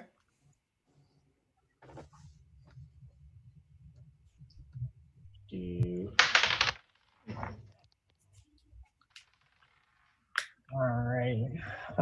So that is 19. Yep. Two-handed.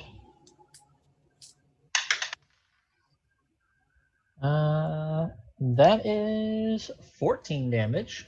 Yeah, he's dead too. Dead. And move to the next one and try to kick him with an unarmored strike as a bonus action. Nice. Oh, okay, yeah. 21. Hits. You think? 7 damage as I kick that guy. He's still alive, but you Alright. kick him really hard. Kick him and in the he's ass. like, where do you kick him? In the ass. In the ass. So when you kick That him in is- his ass, you actually knock the wind out of him. You kicked him so hard, and you hear Yeah. him just gasping for like. All right. It is now Safira's turn. So this is just the one guy left, right? There's one of them, and there's 6 kobolds up on the embankment. Oh, there's 6 kobolds. Yep. Okay. And behind the 6 kobolds are 2 cultists who followed him, actually. So there are 2 more about to join. Damn it. Okay. So many. So, I will jump off of Pike's shoulders. Okay. Trying to jump towards the embankment, towards like the kobolds. Okay. And as I do, I will change into a wolf. Okay. And as you do, you can see the kobolds go, ah! What was that? And it is now their turn. Do you want to do any? Can you do anything other than just change? I think changing is a bonus action, isn't it? I think it's a whole action. No, wild shape is a bonus action, and then you can use a regular action. Oh, See, so you could do something That's weird. as a wolf. because it does say you can use your action to magically assume the shape of a beast. Okay. It lists. I mean, it lists in D&D Beyond as one action. I'm fine with it being a bonus action. Just for the record. If you want to attack, I'll let you attack. I'll look it up though as you're attacking. Okay.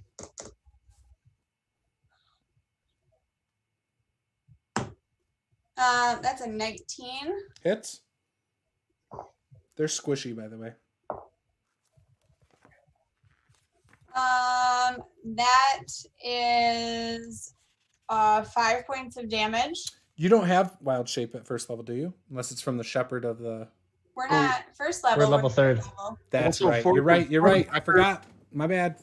3rd level. For the record, Wild Shape is a bonus action only if you're a Circle of the Moon Druid. Otherwise, Yeah. it's a regular action.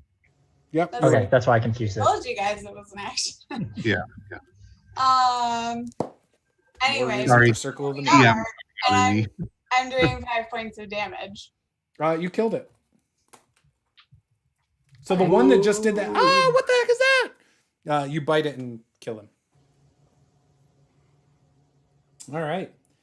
It is now their turn.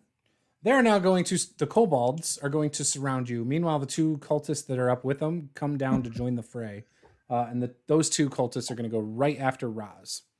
But first, let's resolve the 5 kobolds. First, pack tactics. So each one. Ooh, a crit right off the bat with a dagger. Perfect. Is that on me? Yep. Oh, okay, cool. 6 points of damage from the first of 5. Oh, okay, cool. Second one is an 18 to hit Yeah.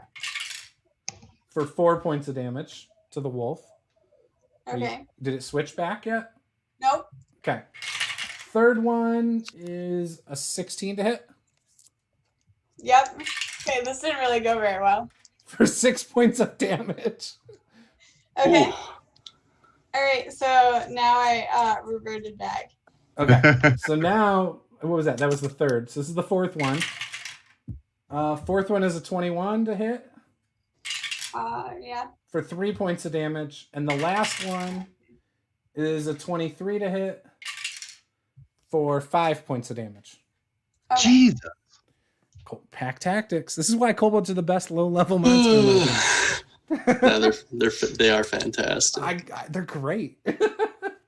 Okay, so the one turns around against you, Raz, and tries to hit you back. He's going to miss, I think. That's a... Yeah, my AC is 17. Oh, yeah, he definitely misses. So then the other 2 come down to attack you, and only one hits. And that's with a scimitar. So for a whopping strong 2 points of damage. Yeah, I didn't roll very well. All right, that is their turn. We are now to Saul. So Saul sort of mutters to himself under his breath, I'd rather compete with this mangy hobbit than a memory. And he casts Domination, and in Draconic, in this booming Draconic voice, he says, come to the keep now! We are charging! Oh. Towards the kobolds. What skill check do you think that are surrounding Safina? What would you say? Is that a persuasion, performance? I would say that's either a persuasion or it's an intimidation, because they're either going to be afraid or they're going to answer the call. So your call, either one. I'll let you pick what you want. I'm good. And you have to beat their will save. So okay. Is there a will save? I have a 7. I rolled a 7. So whatever you roll, it just has to beat a 7. Okay. So that is 21. Oh yeah, no problem. Oof. So the kobolds hearing this coming from the clouds or whatever are like, oh, the dragon calls. We must go. All right. And that was a good choice. I like that. Pike, what are you doing? You've got 3 cultists in the water now. You saw 2 sets of footsteps come into the water. But Safira left, right? Yeah, when she jumped off of you, you could tell she was kind of going up the embankment. Okay, so there's 2 more cultists in the water, or 3? There's a total of 3. Okay, so I'll just find another leg to hack. Okay. The first one you come up on is one that has not been hit. All right. Nice. 19, 12 Hits. damage. Oh yeah, dead. All right. All right, Raz. It is your turn again. I'm ready. Okay. That is a modified 20. Okay. There it is. Are you hitting the one that you hit before? Yeah. Okay. That is 13 points of damage. Yep, dead. And there's 1 left. All right. Bonus action, try to kick that guy's head in.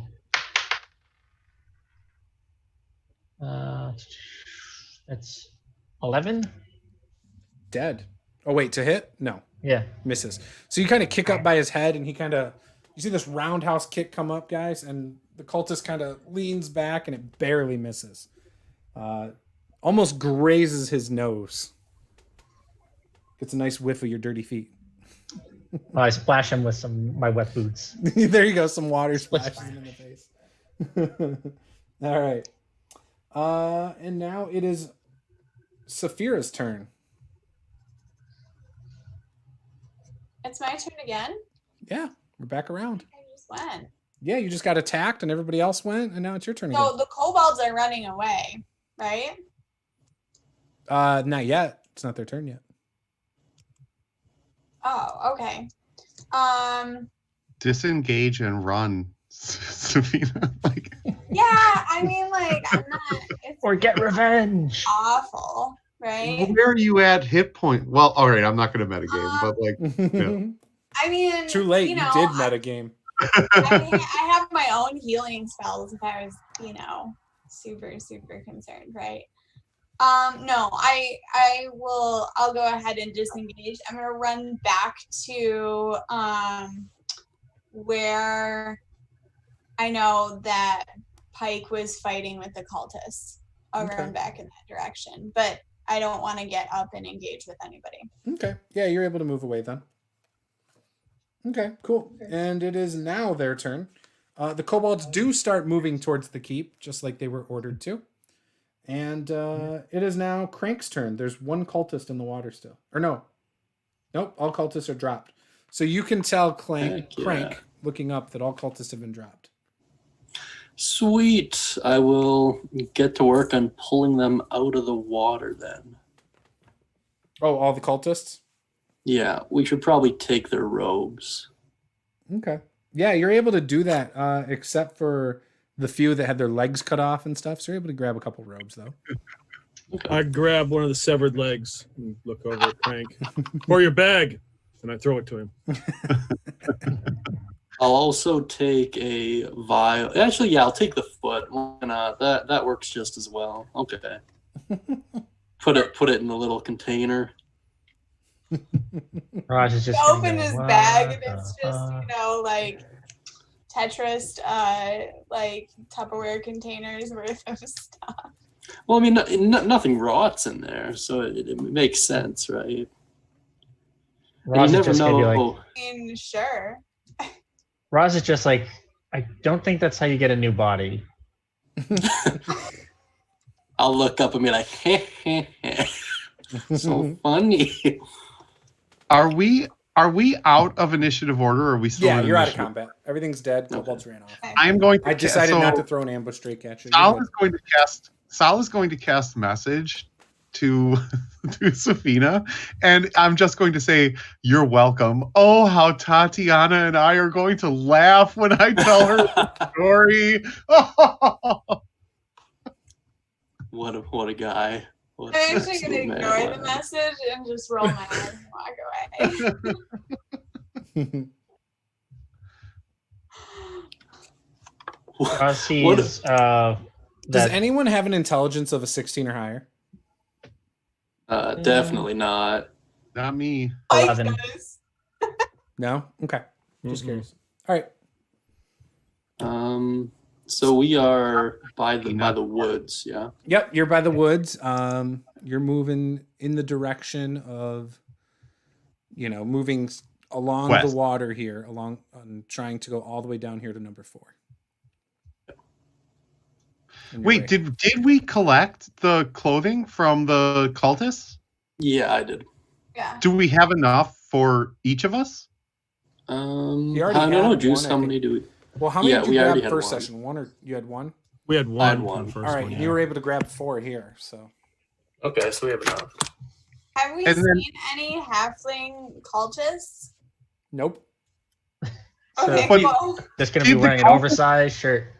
Did the cultists have anything on them other than just their clothing? Like, Yeah, that's what I was gonna ask. Like, do they have any? Yeah, actually, check- that's a check great the point. I pockets. didn't even. Yep. So That's an easy solution. We'll just find the cloak and hope it's really long, and I'll just put Safira on my shoulders, know, and we'll do the I thing. was gonna So ask- peek through. or no, wait, so Drake, these just ones. Sorry. just use the ones that you chopped off at the bottom. Like they're super short now. It's like, yeah, right. The problem with the cultist garb is it's got these tails that hang off the shirt. Like that go down to a normal 6-foot person's ankles. So for her, she'd be walking across the front part She there, could just and the could back just, like, part would cut drag. cut it off at the bottom. Like just Roz can take his sword and just kind of like chop it off. It'll be fine. I'll just put her on my shoulders because then we don't have to worry about the whole speed thing too. That's one tall cultist. Yeah, so it'll be Paula's face, and then like Tom and Jerry, right? Like, and then All I yeah, can think of is like Princess Bride. it'll be this tiny little face and this giant body. It'll be great. Like, yeah. Between all the cultists that you killed, you're able to find 180 gold, and Nice. each of them had a scimitar, and that was it. And then obviously they're just their normal cultist gear. So do you want to divvy the gold up or put it in like a collective pot, or what do you guys want to do? I'm That's good with either. I 36 think for gold now, each, I like believe. one person carry it, and we'll just like divvy later, right? Or- Yeah. yeah. Right. I will store it inside of my body then. How about Nice, that? nice. Yeah.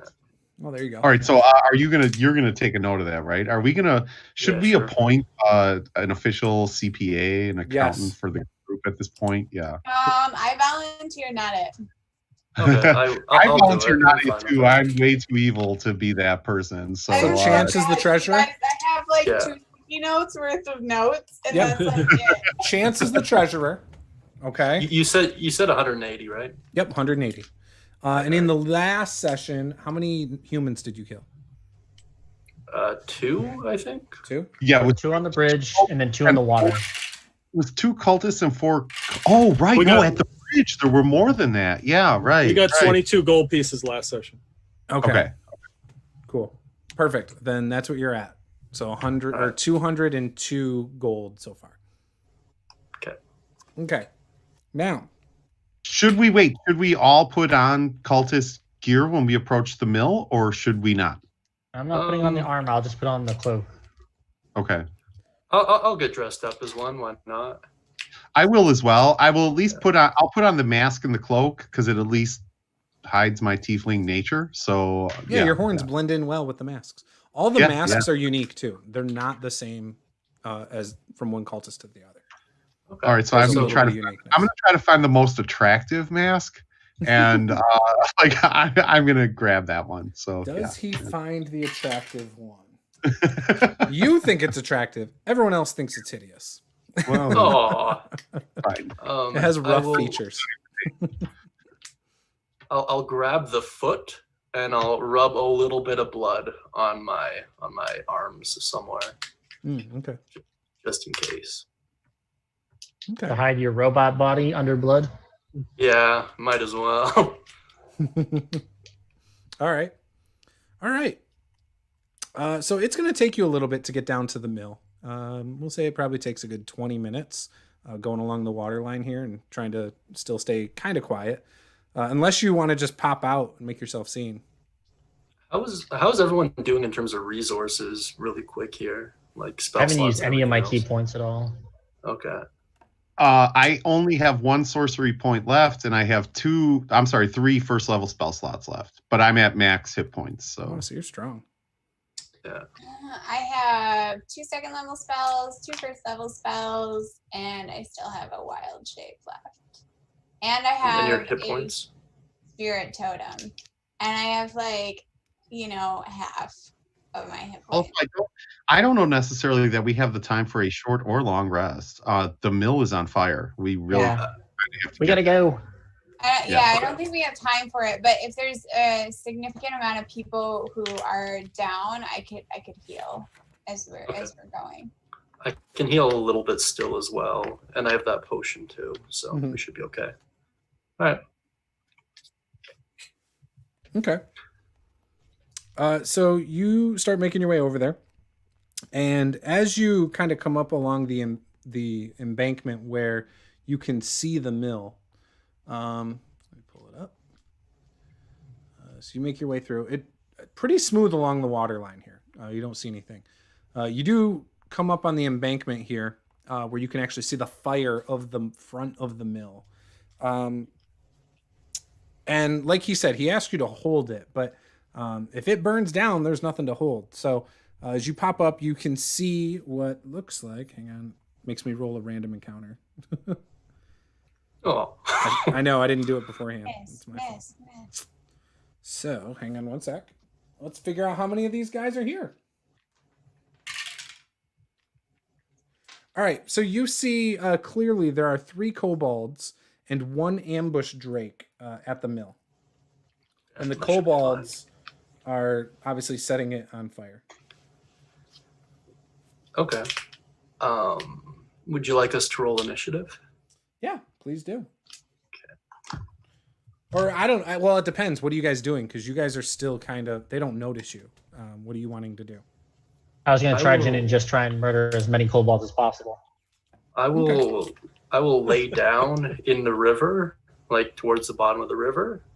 Send out Athena first, and then I'll get to work on casting Shape Water to put out the fire.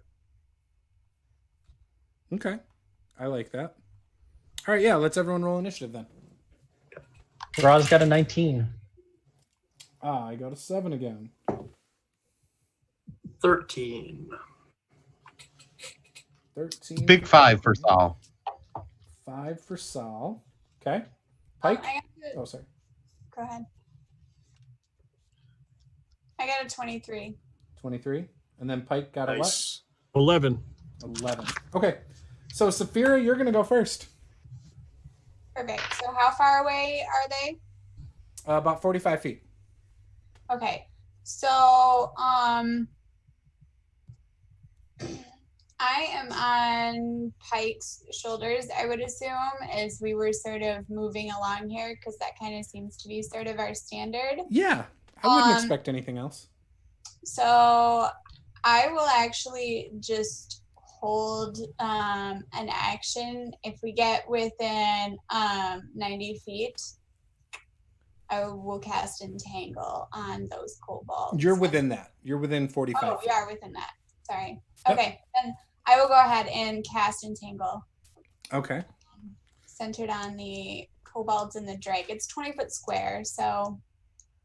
Yeah, you could choose either the drake and one kobold or all 3 kobolds. What would you rather do? I'll go for all 3 kobolds. Okay. And it's a dex save? It is strength. Oh, strength? Ooh, okay. Mm-hmm. So 10, 14, and 6. The 14 makes it. Okay, so 1 makes it and is not entangled, but the other 2 are. Okay, perfect. And what's that look like? So as we're kind of walking up, basically you see the trees that are sort of, there's a few sporadic trees lining that mill, and they almost, the branches of them get longer and longer, and they bend down, kind of engulfing these kobolds, but one manages to kind of wiggle through their branches. Nice. I like it. Okay, cool. Next up is Roz. So you're about 45 feet away, Roz. So if I run 40 feet, I can get right up to the kobolds. You'd be 5 feet out of range. All right. Screw it. You can close the distance. Go for it. Okay. Yeah, Which so he's going to run up and chop one of the entangled ones with his long sword. Okay.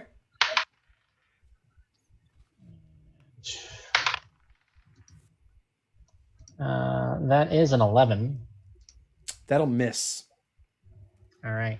Then he will burn a key point to flurry of blows with 2 kicks. All right. Are you doing this with advantage? Yeah, the first one was with advantage, so Okay. this one. Because they're restrained, right? Yeah, they're grappled or whatever, I think is the All right. condition. So this is a nat 20. Okay.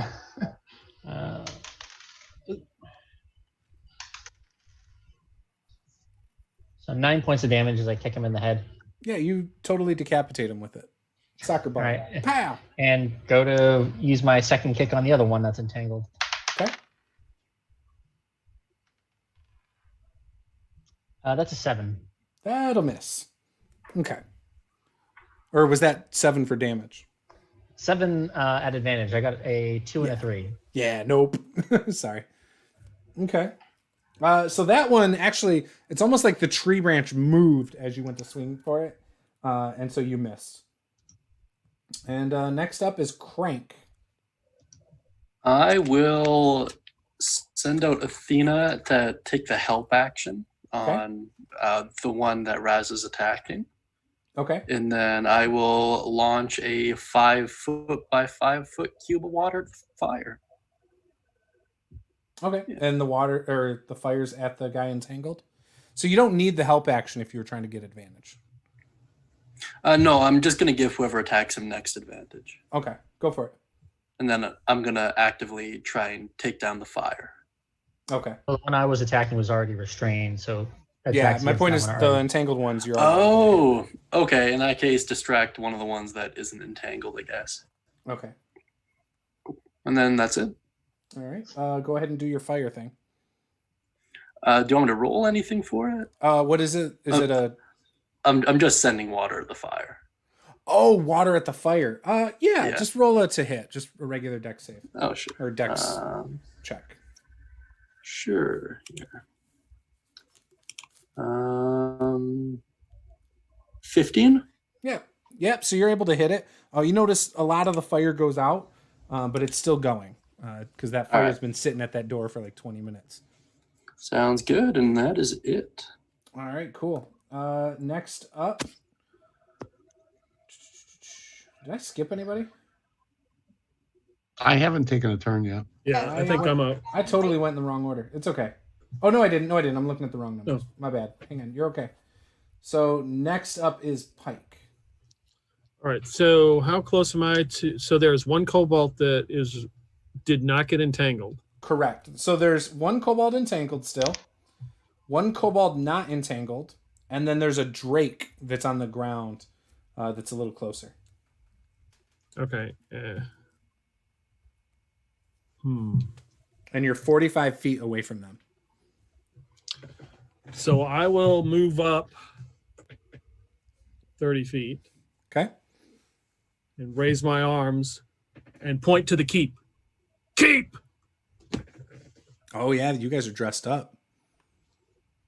Almost forgot about that. I'll make some growling noises too. I mean, I've seen Saul do it. You know, I think he did it. So I mean, give me a persuasion check. oh yeah. 5. Yeah, no, it doesn't beat their. I rolled 15 on the die, so yeah, nope. So he looks at you and says, "No, our mission is to stay here, burn the mill, ambush heroes. That's our goal." Wow, heroes already, eh? Have been the step. It is now their turn. So the drake, let's see, nothing's. So the monk is in cultist robes and came up and stabbed one of the kobolds and then No, he kicked his head off. kicked his head off. So the kobold who saw that is going to try and attack you. He's also the one that just said to keep the mill, but he's going to attack you because he feels, and he points to, or he tells the other, he tells Pike, attack him! He's turned on us! And he's going to miss, by the way, on the attack. The Drake is going to move up to attack, though. And the Drake also gets advantage now. Okay, and that's an 11. No, that's a 15. Does a 15 hit? Misses. Misses. Okay, so the Drake tries to bite you and misses. And that was their turn. Next up is Saul. So Saul moves forward. How far am I away? You guys are 45 feet away. Well, you are. I move forward my full 30 feet. Okay, so next to Pike. I'm within 15 feet of them. I'm in full garb, right? Mm-hmm. Including the mask. And I say quickly, by the gods, what are you doing? Don't you know that your brethren are stuck inside? Put out the fire now. And I cast thaumaturgy. Ooh. And from inside the keep, I have yells and screams for help. Help! Help! We're stuck inside. We got stuck inside. So the kobold who's in, well, here, let's make a little persuasion check. Give me a persuasion check and I'll see if they are convinced. That is 22. Oh yeah, I rolled an 8 and a natural 1. Oof. So the one that's entangled, like all of a sudden you see this fierceness come on as it starts like using its nails and prying at the branch so much that its nails start bleeding as he's trying to get out of the tree. The other one turns like he's like oh my gosh, we screwed up, and like almost like he's gonna run away to go help. Yeah, and now it's Safira's turn. So if he's running to go help, and they're trying to put out the fire, I think I'm actually gonna also try and help to put out the fire. Okay. What are you gonna do? I'm gonna use Druidcraft. Okay. So I can put out a small portion of fire using that. Okay. What's that look like? So I am actually kind of waving my staff around in the air, and if you remember correctly, at the end of my staff there is an egg floating, a blue stone, and a gray feather. So you see me on the back of Pike's shoulders. I'm spinning this staff above my head, and I thrust it forward, and the blue stone goes flying off of the staff and lands at the base of the mill, and extinguishes a small portion of fire. It like sputters like a cup worth of water. It's not a cup. It's almost like a little tiny broken full sprinkler. Campfire, and it affects the 5-foot cube. So I don't know. It's a small portion. It's a sprinkler. Sal looks over at the Hobbit and sort of gives a nod of the head. So condescending. Welcome to the character of Saul Romanovich. For once, we're all picking on Paula. It's great. I know that never happens. It doesn't. I'm the one that gets picked on stream. All right. So, yeah, you're able to put most of the fires out. Like I would say half of it at least is put out already. And now it is Roz's turn. That kobold's still next to you, by the way. But his focus is now on the fire. The ambush, the Drake is next to you as well. I will chop at the Drake. Okay.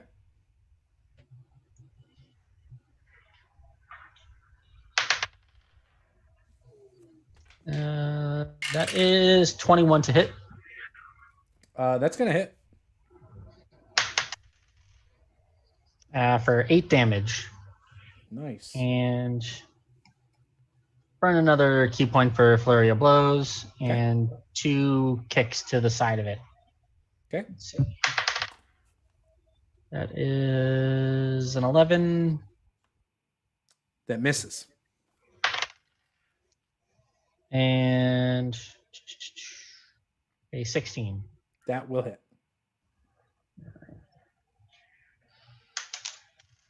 Yay, max damage 8 as I kick it hard. So yeah, you've got the Drake pretty messed up. You've broken its skin open. It's a pretty tough creature, but it's definitely bleeding pretty profusely from the stab wound and now the kick as well. And let's go on over to Crank. All right. You think that if you did that water thing again, it might put it all out? Yeah, that's what I'm gonna do. I'm gonna attempt to put out all the flames. Do you want me to roll another dex check? Yeah, it's a pretty low number, so sure. Just beat a 10. I mean stationary fire. Yeah. We got an 11, so we should Perfect. be all right. Yeah, so you're able to extinguish the rest of the fire. A lot of smoke comes up after you do so. Do you want to move or do you want to stay where you're at? I will. I'll stand up and emerge from the water. I'm cool with that. Okay, cool. And then I'll have Athena go and distract the lizard, and then that'll be it. Okay. Pike. There's an entangled kobold. There's another kobold right next to the monk, and then there's the Drake that's been hit a few times. And how does the door? I mean, is the fire out next to the door? Or? Yeah, the fire appears to be out. You now have smoke coming from where the fire once was. Okay. And the Drake looks in pretty bad shape. Yes. All right, so I'm going to go up to the door and see if I can break it open. Okay. Yeah, you're able to move. It's about 30 feet away, so I'm assuming it takes up all your movement. Yep. And you go up to the door. It's been barred from the other side, but when you go to like push it open, it just falls apart from the wood being damaged so bad. Okay, so the door just falls apart. Yep. Do I see anybody as I peek out? So yeah, as the door kind of swings open, you do see some people, but they're not what you expected. Actually, you see what looks like.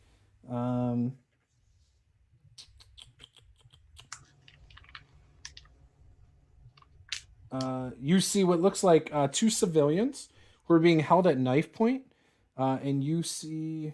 Sorry, I'm trying to see the numbers exactly.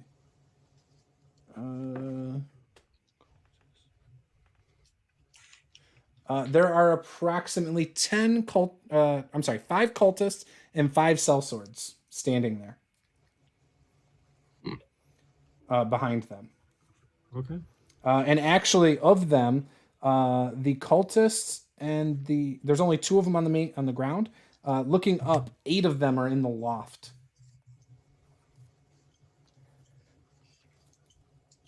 It appears as though it's an ambush.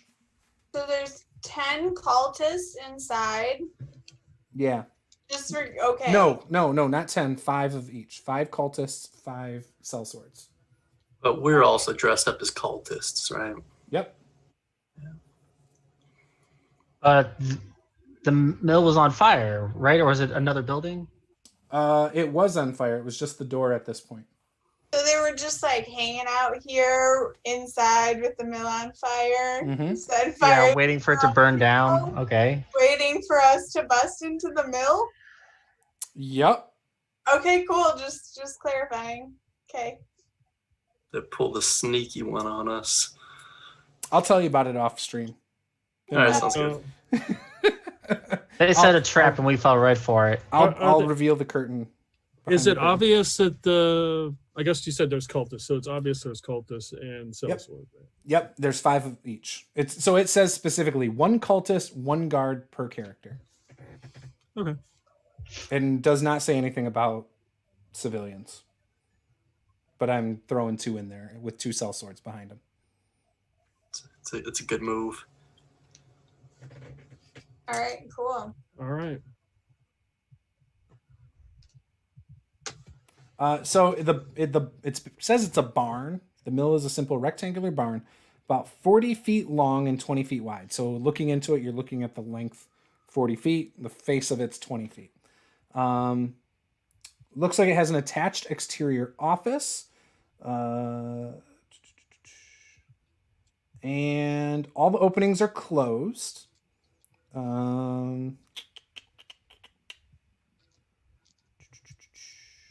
Yeah. And that was your turn, Pike, as you went. So now let's jump over to them. So the 2 that have the civilians are they're like, oh, why are you coming in here? A cultist yells down from the loft at you, Pike. Safira, respond. All right, Your cool. little face. It is Safira's turn. So we will before we jump to Safira, we had the Drake and the 2 kobolds outside. So the Drake is going to attack the monk. Mhm. He's going to miss. The kobold outside, seeing the fire is out, is going to attack that monk as well. It didn't land side. Okay, misses anyway. So they both miss you, monk. And it is now Safira's turn. You hear Pike say, Safira! You're on his shoulders, by the way. And Yeah. it's probably a very peculiar thing that they're all looking at you on his shoulders. I'm gonna say, new plans. We're all supposed to go to the keep. Like they need help up at the front. Who are you to give us orders? You're not even in cultist gear. You wanna say anything? I thought they were on each other's shoulder. Yeah. Yeah. And they were Yeah. wearing I'm on They his were shoulders, wearing- and we're wearing the gear over top. So we've Oh, got so like- wait. Tom and Jerry style, So remember? you are wearing. So it's kind of like a big trench coat over his head. Yeah, I said we Yes. were going Princess Bride style. You know, where they, like, okay. dress Damn, up I am in, so like, real bad with armor. following you guys for some reason. All right, so you're wearing the mask then, Paula, and he's got the raincoat thing up Yeah. over his head. Gotcha. Right, remember Oh, tiny little face, big giant body. Like, Yeah. Okay. Wow. Yeah, so I'm like, they need help up at the front, up at the keep. Like, we gotta go. What do they need help with?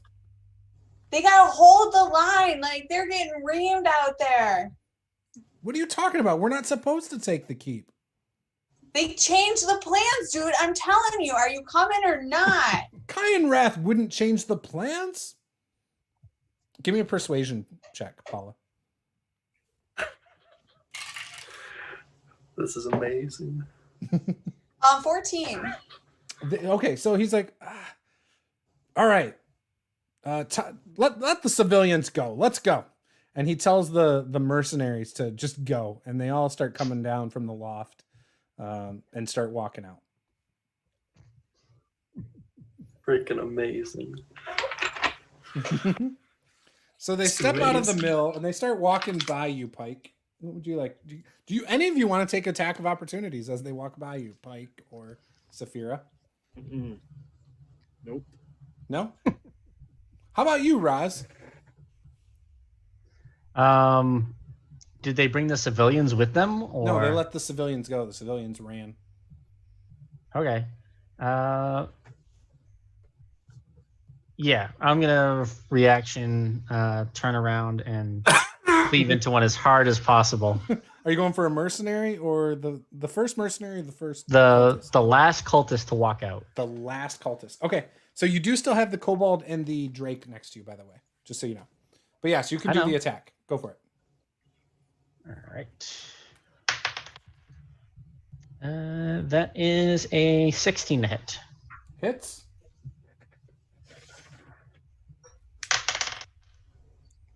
For only 6 damage. Oh, okay. So you hit him. He's Just still as a standing. point of note, too, if they walk past or into the entangled portion section of the field, it is still an active spell. So would that work as just difficult terrain, or would it actually grapple them? I believe if they enter, They have to make dex saves. yeah, creature within the area. Okay, I'll roll a d10 and see how many walk through the space. Oh, okay, that's a lot. 8 walk through the space. I got a crit, a fail, 2 more fails.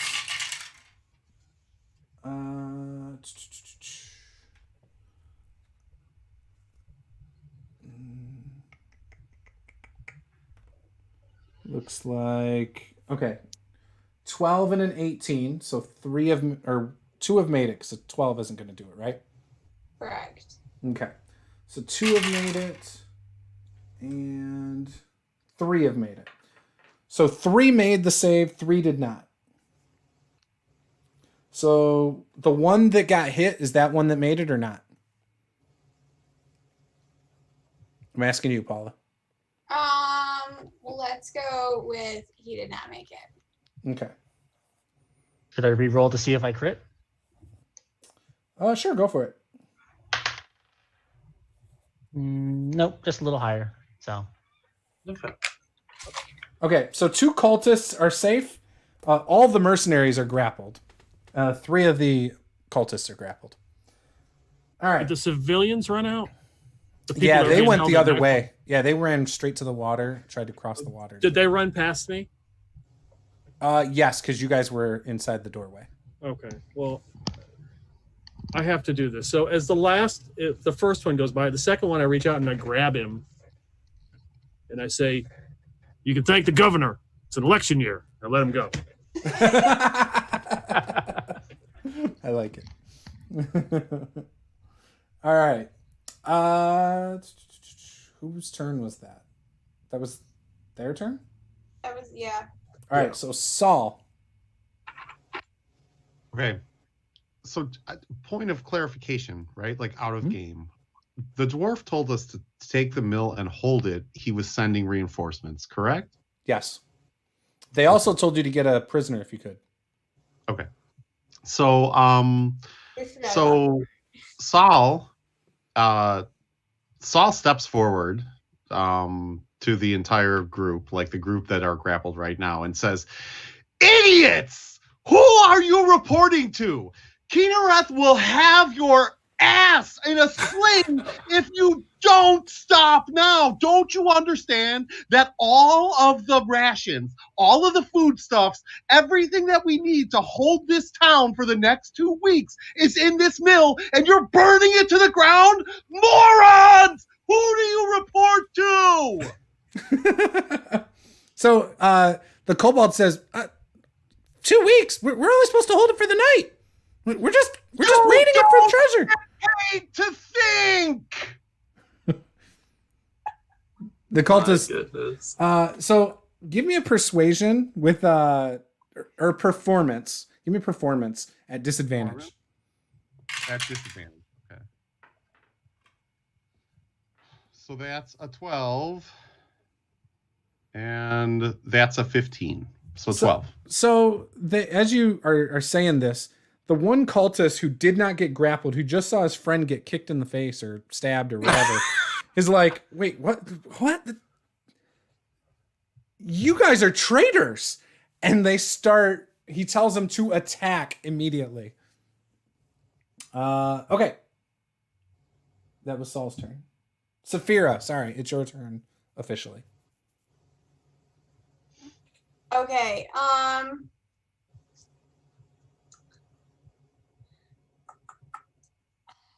actually gonna hold my action. Because I'm on Pike's shoulders. If he moves forward and attacks somebody, then if I'm within range, then I'll hit somebody with my staff. Otherwise, I'm not sure if he's gonna run into the mill. So if Pike attacks, you attack. Yeah. Okay. Good trigger. Raz. You just stabbed another guy. You got an ambush Drake at your feet. You got a kobold next to you. And you just heard him call you all traitors.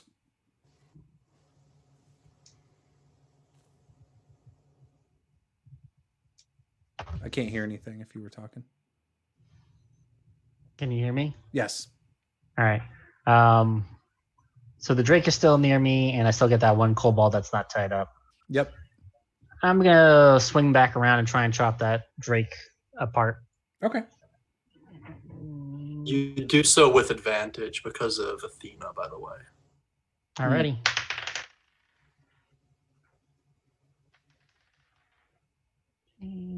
So that's a nat 20. That'll hit. Double damage dice. All right, so that's 10 plus 9 plus 4 is 23 points of damage as I... You know, if you would have done that on the first attack, you could have just saved a lot of hassle. But it's okay. Overkill is good. All right. And turn around and kick that kobold that's still standing. Okay. Or you could have just not taken the opportunity attack and we could be in the freaking keep waiting for reinforcements, safe and sound right now. Well, we're not supposed to wait in the keep. We're supposed to wait here for reinforcements, aren't we? No, we're supposed to hold the keep Until so we could have gone in the keep. No, I thought we were supposed to hold the mill. And just waited safe and No, sound. we're supposed to hold the mill, not the keep. The keep's holding itself. Fine. Hold the mill, right? We could have held the mill. We could have gone in and locked the gate. And yes, right. Roz is just making sure nobody comes back with reinforcements when, you guys get found out for lying. Yeah. You're waiting for reinforcements. So 24 to hit, Bill. which I think is definitely going to hit. Yes. I love it. And 6 damage as I kick him in the face. Yeah, you kill the kobold. Nice. So a roundhouse kick, his jaw just snaps, and so does his head, and he drops. And Awesome. that's my turn. All right, Crank. So you can see this has gone completely sideways as your monk is just dropping anyone who comes near him. And it's a bad look for you guys in disguise. Even Saul looks frustrated. Saul is like, oh, how is this the enlightened one? Years of academy training wasted. All right. I guess you. So how many do we have to deal with right now? There are 5 cultists, 3 of which are entangled, and there are 5 sellswords, 5 of which are entangled. All 5. Okay, I will send Athena, I guess, to one of the cultists that is not entangled. Okay. Have her take the help action and kind of fly around his head and distract him. Okay. And then launch an Eldritch Blast at him. Beautiful. Go for it. And that is a 21 to hit. Hits. And deals 13 damage. Dead. Very So you blast nice. him, and he just falls flat back. And then I'll use my movement to kind of get back waist deep-ish into the water. Okay. Cool. And that's it. All right, Pike. So is there anybody here in the mill? No, it's empty now. Looks like there's a room off to the side. But yeah.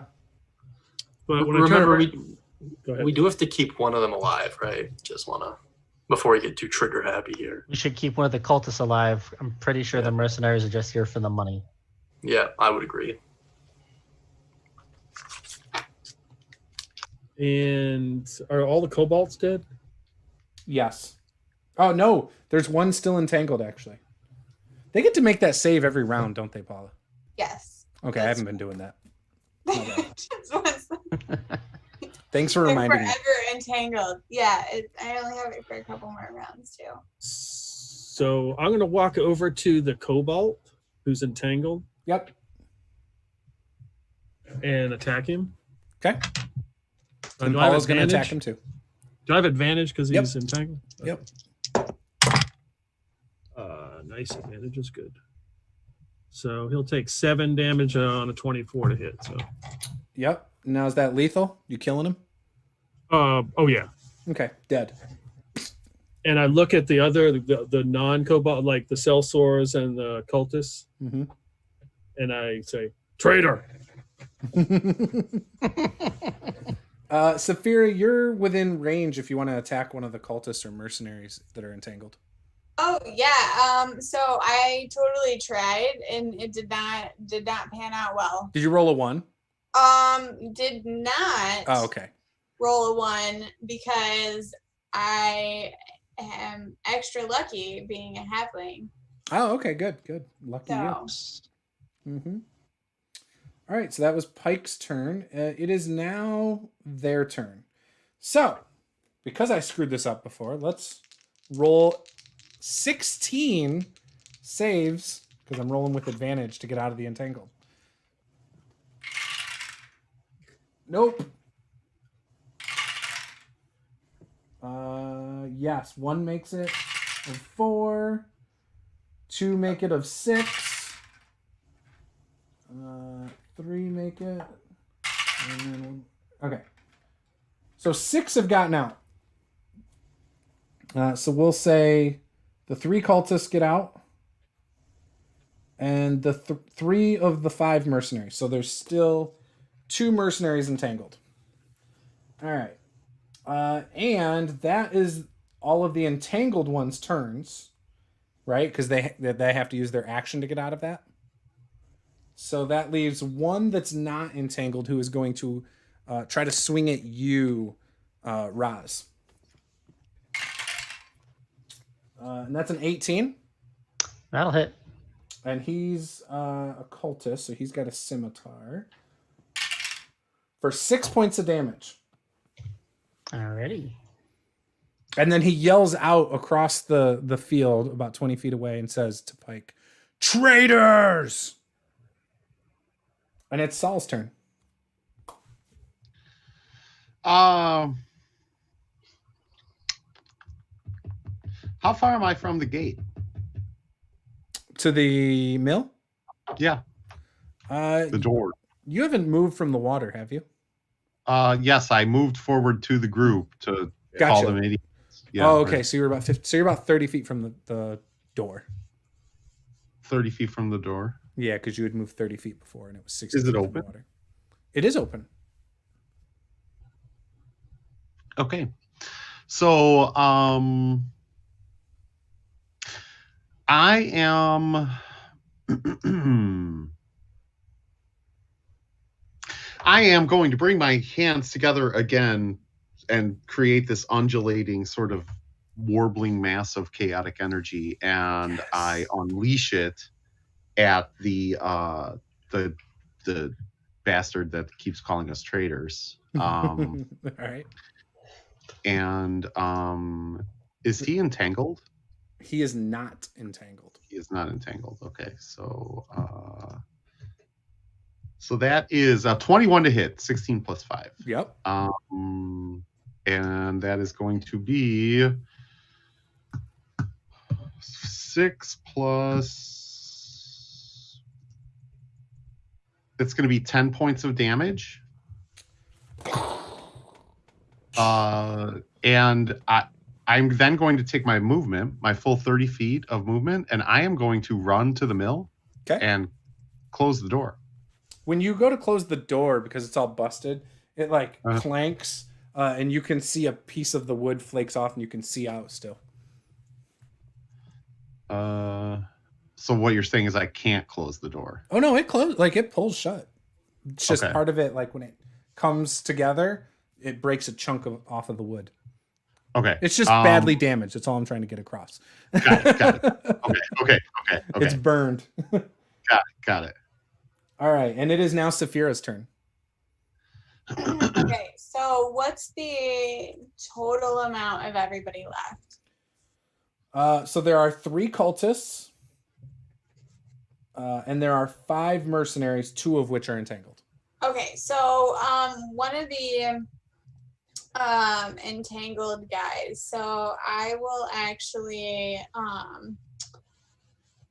bonus action cast Magic Stone, and then I will go ahead and use my sling to hurl that at one of the entangled guys. Okay, go for it. 14.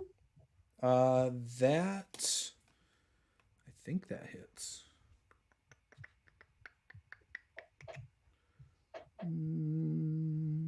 Why do I not know?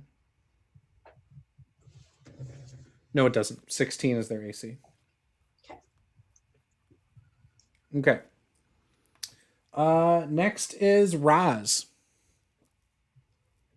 Raz will raise his longsword and chop. Which one are you chopping? A cultist or a The mercenary? one who cut me, yeah. Okay. No, that's 15, so that misses. You said their armor class is 16, right? Well, the sellswords, yeah. The sellswords didn't cut you though. The so one that then- was dead. The cultist that did it was dead. Oh, okay. So now I'll run up to one of the other non-restrained cultists and chop at him for a 15 to hit. Okay, you can do the one that you hit before. All right. Did you roll higher than 16? No, I got a 15. Or I'm sorry, that was a cultist. So yeah, you can hit that one. Sorry, you did hit. Okay. So that is 8 points of damage to him.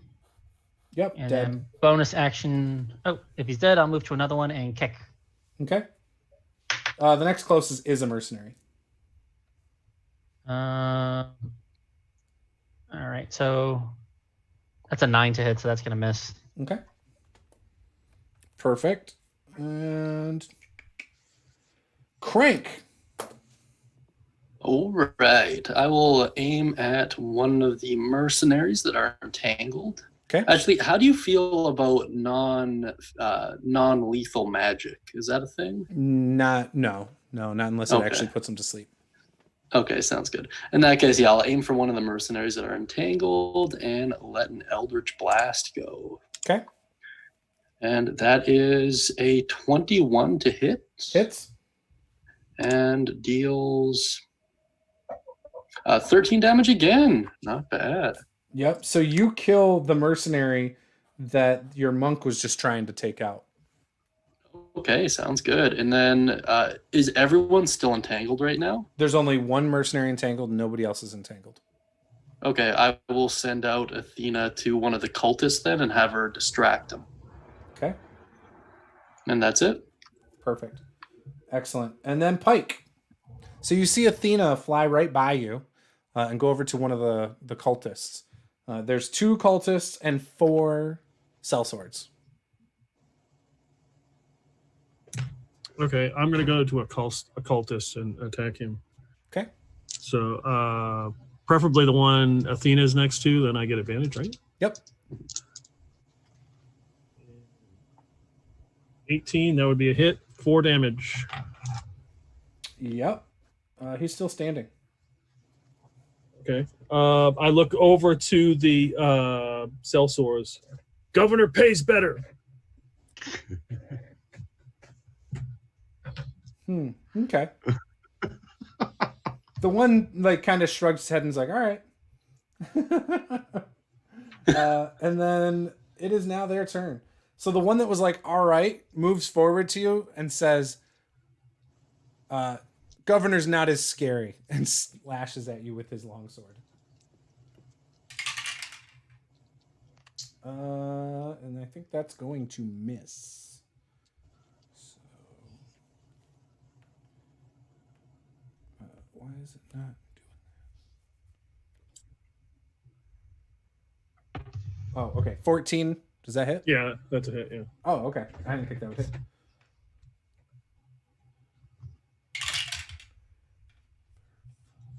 For 6 points of damage.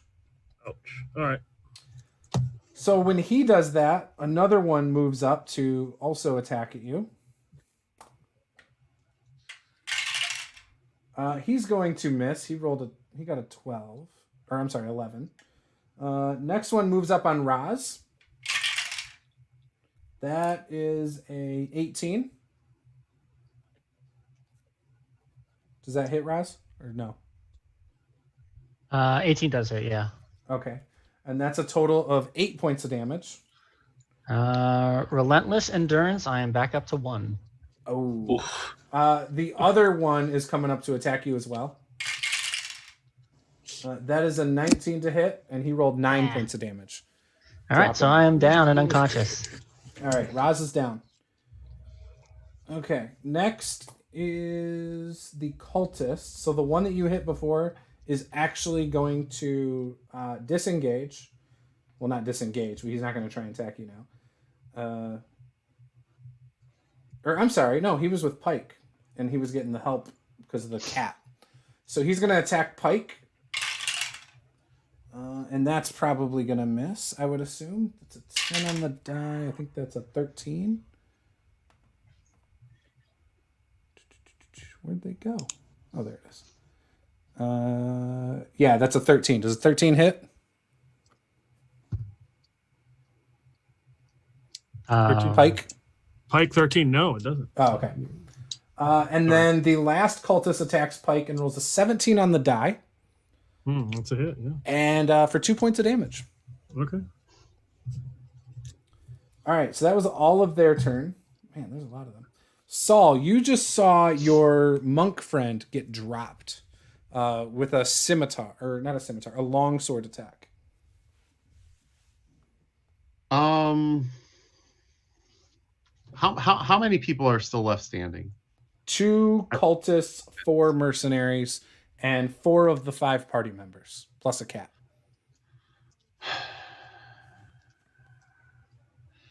If I scan the horizon, do I see any help coming from the keep? It doesn't look like it yet.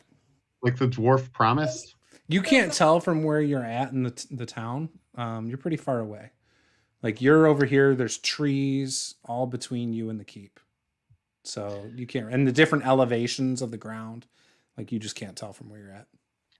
So I mutter, never trust a dwarf. From a tiefling? Really? Yeah. Oh man! Wow, this tiefling must have been an elf in a past life. Damn it. How far away is Raz from me? You're in the building, right? Yeah. So I would say about 30 feet. Okay.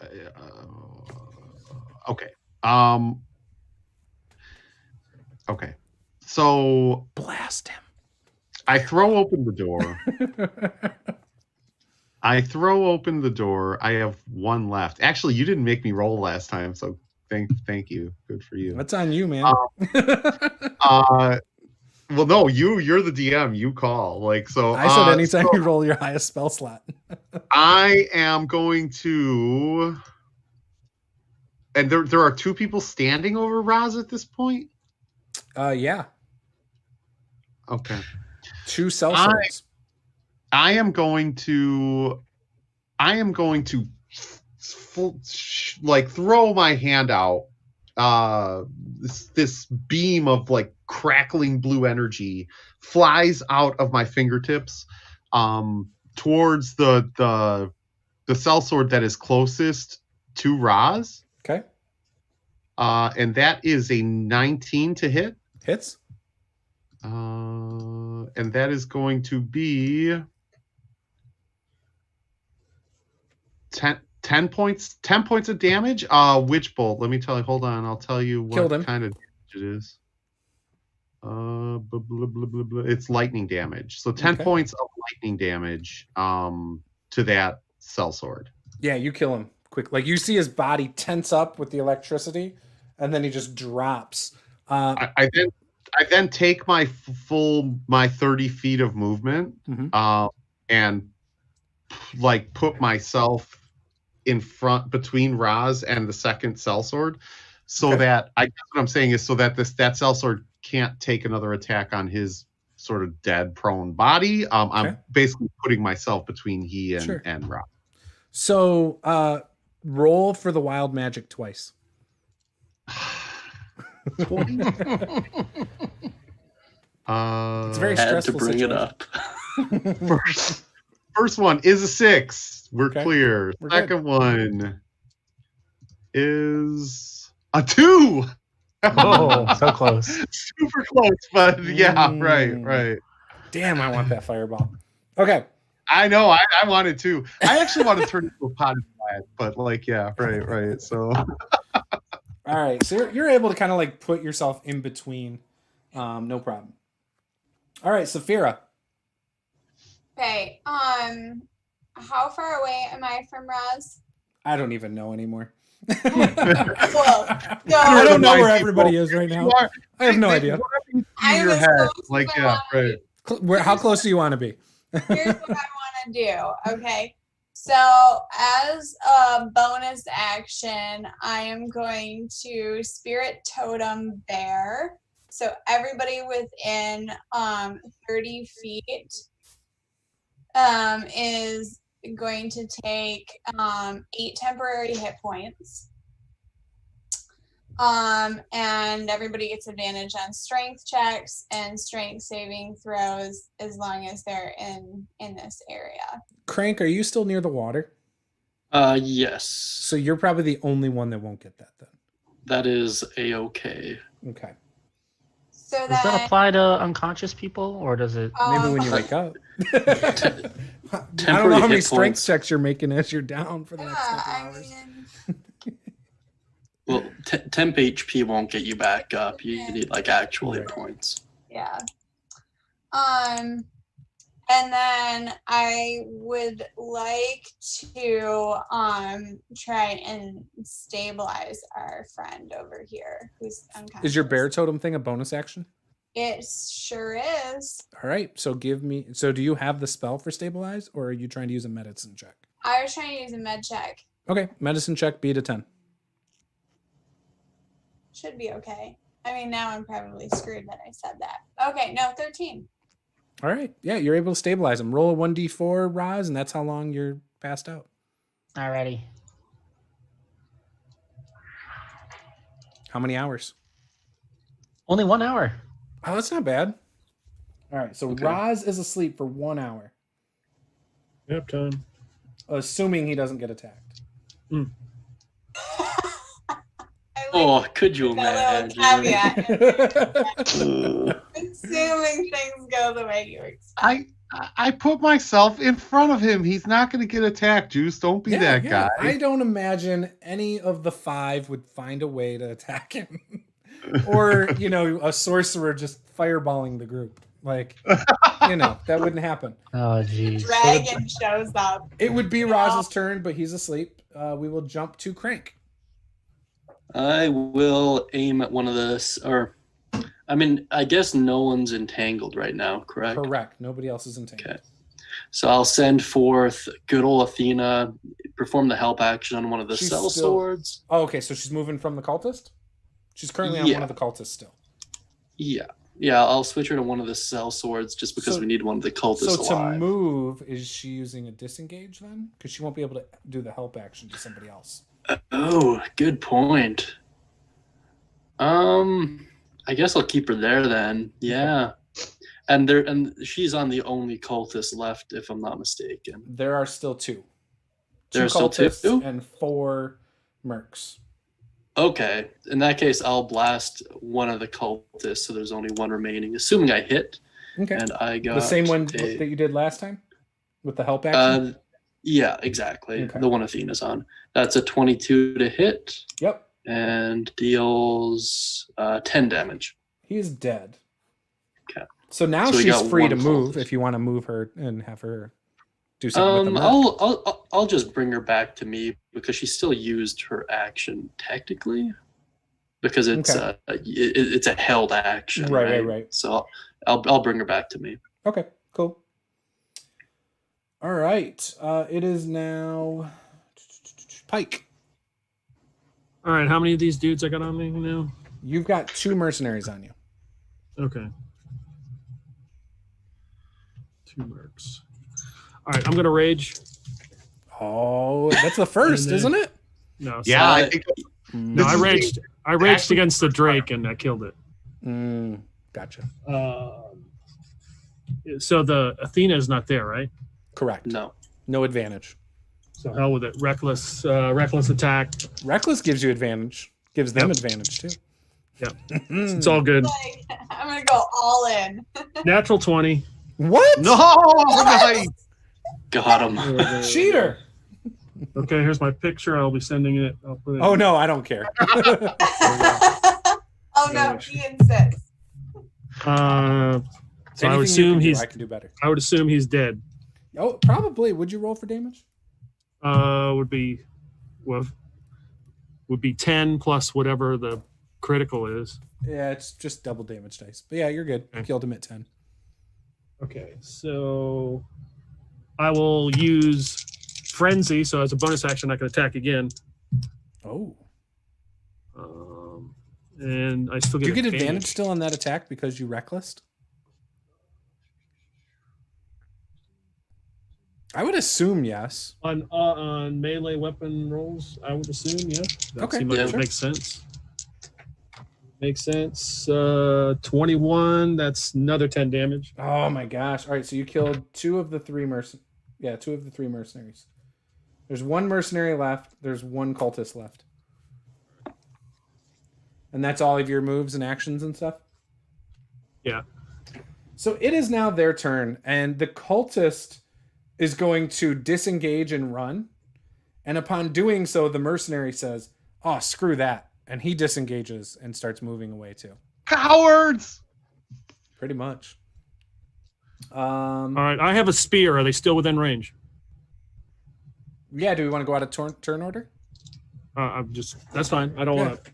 That's fine. I mean, I won't let. I'll attack them when it comes to me. But I'm not they did go 30 feet. Next up would be Safira. Are you still on his shoulders? No, I jumped out. Well, unless I did a med check from his shoulders. Yeah, I was gonna say no. You're right. Good call. Questionable. So I will go ahead and bonus action magic stone, and I will use that in my sling. And you're hitting the mercenary or the cultist running away? The cultist. I don't think it even matters. Just throwing that out there. Because you rolled so poorly? Yeah. It doesn't matter. All right, cool. Next up is Roz, who's taking a nap. Then it's Crank. So I will aim for the sellsword that's running away. First, I'll send Athena at him, kind of distract him. Perfect. And then I will hit him with an Eldritch Blast here.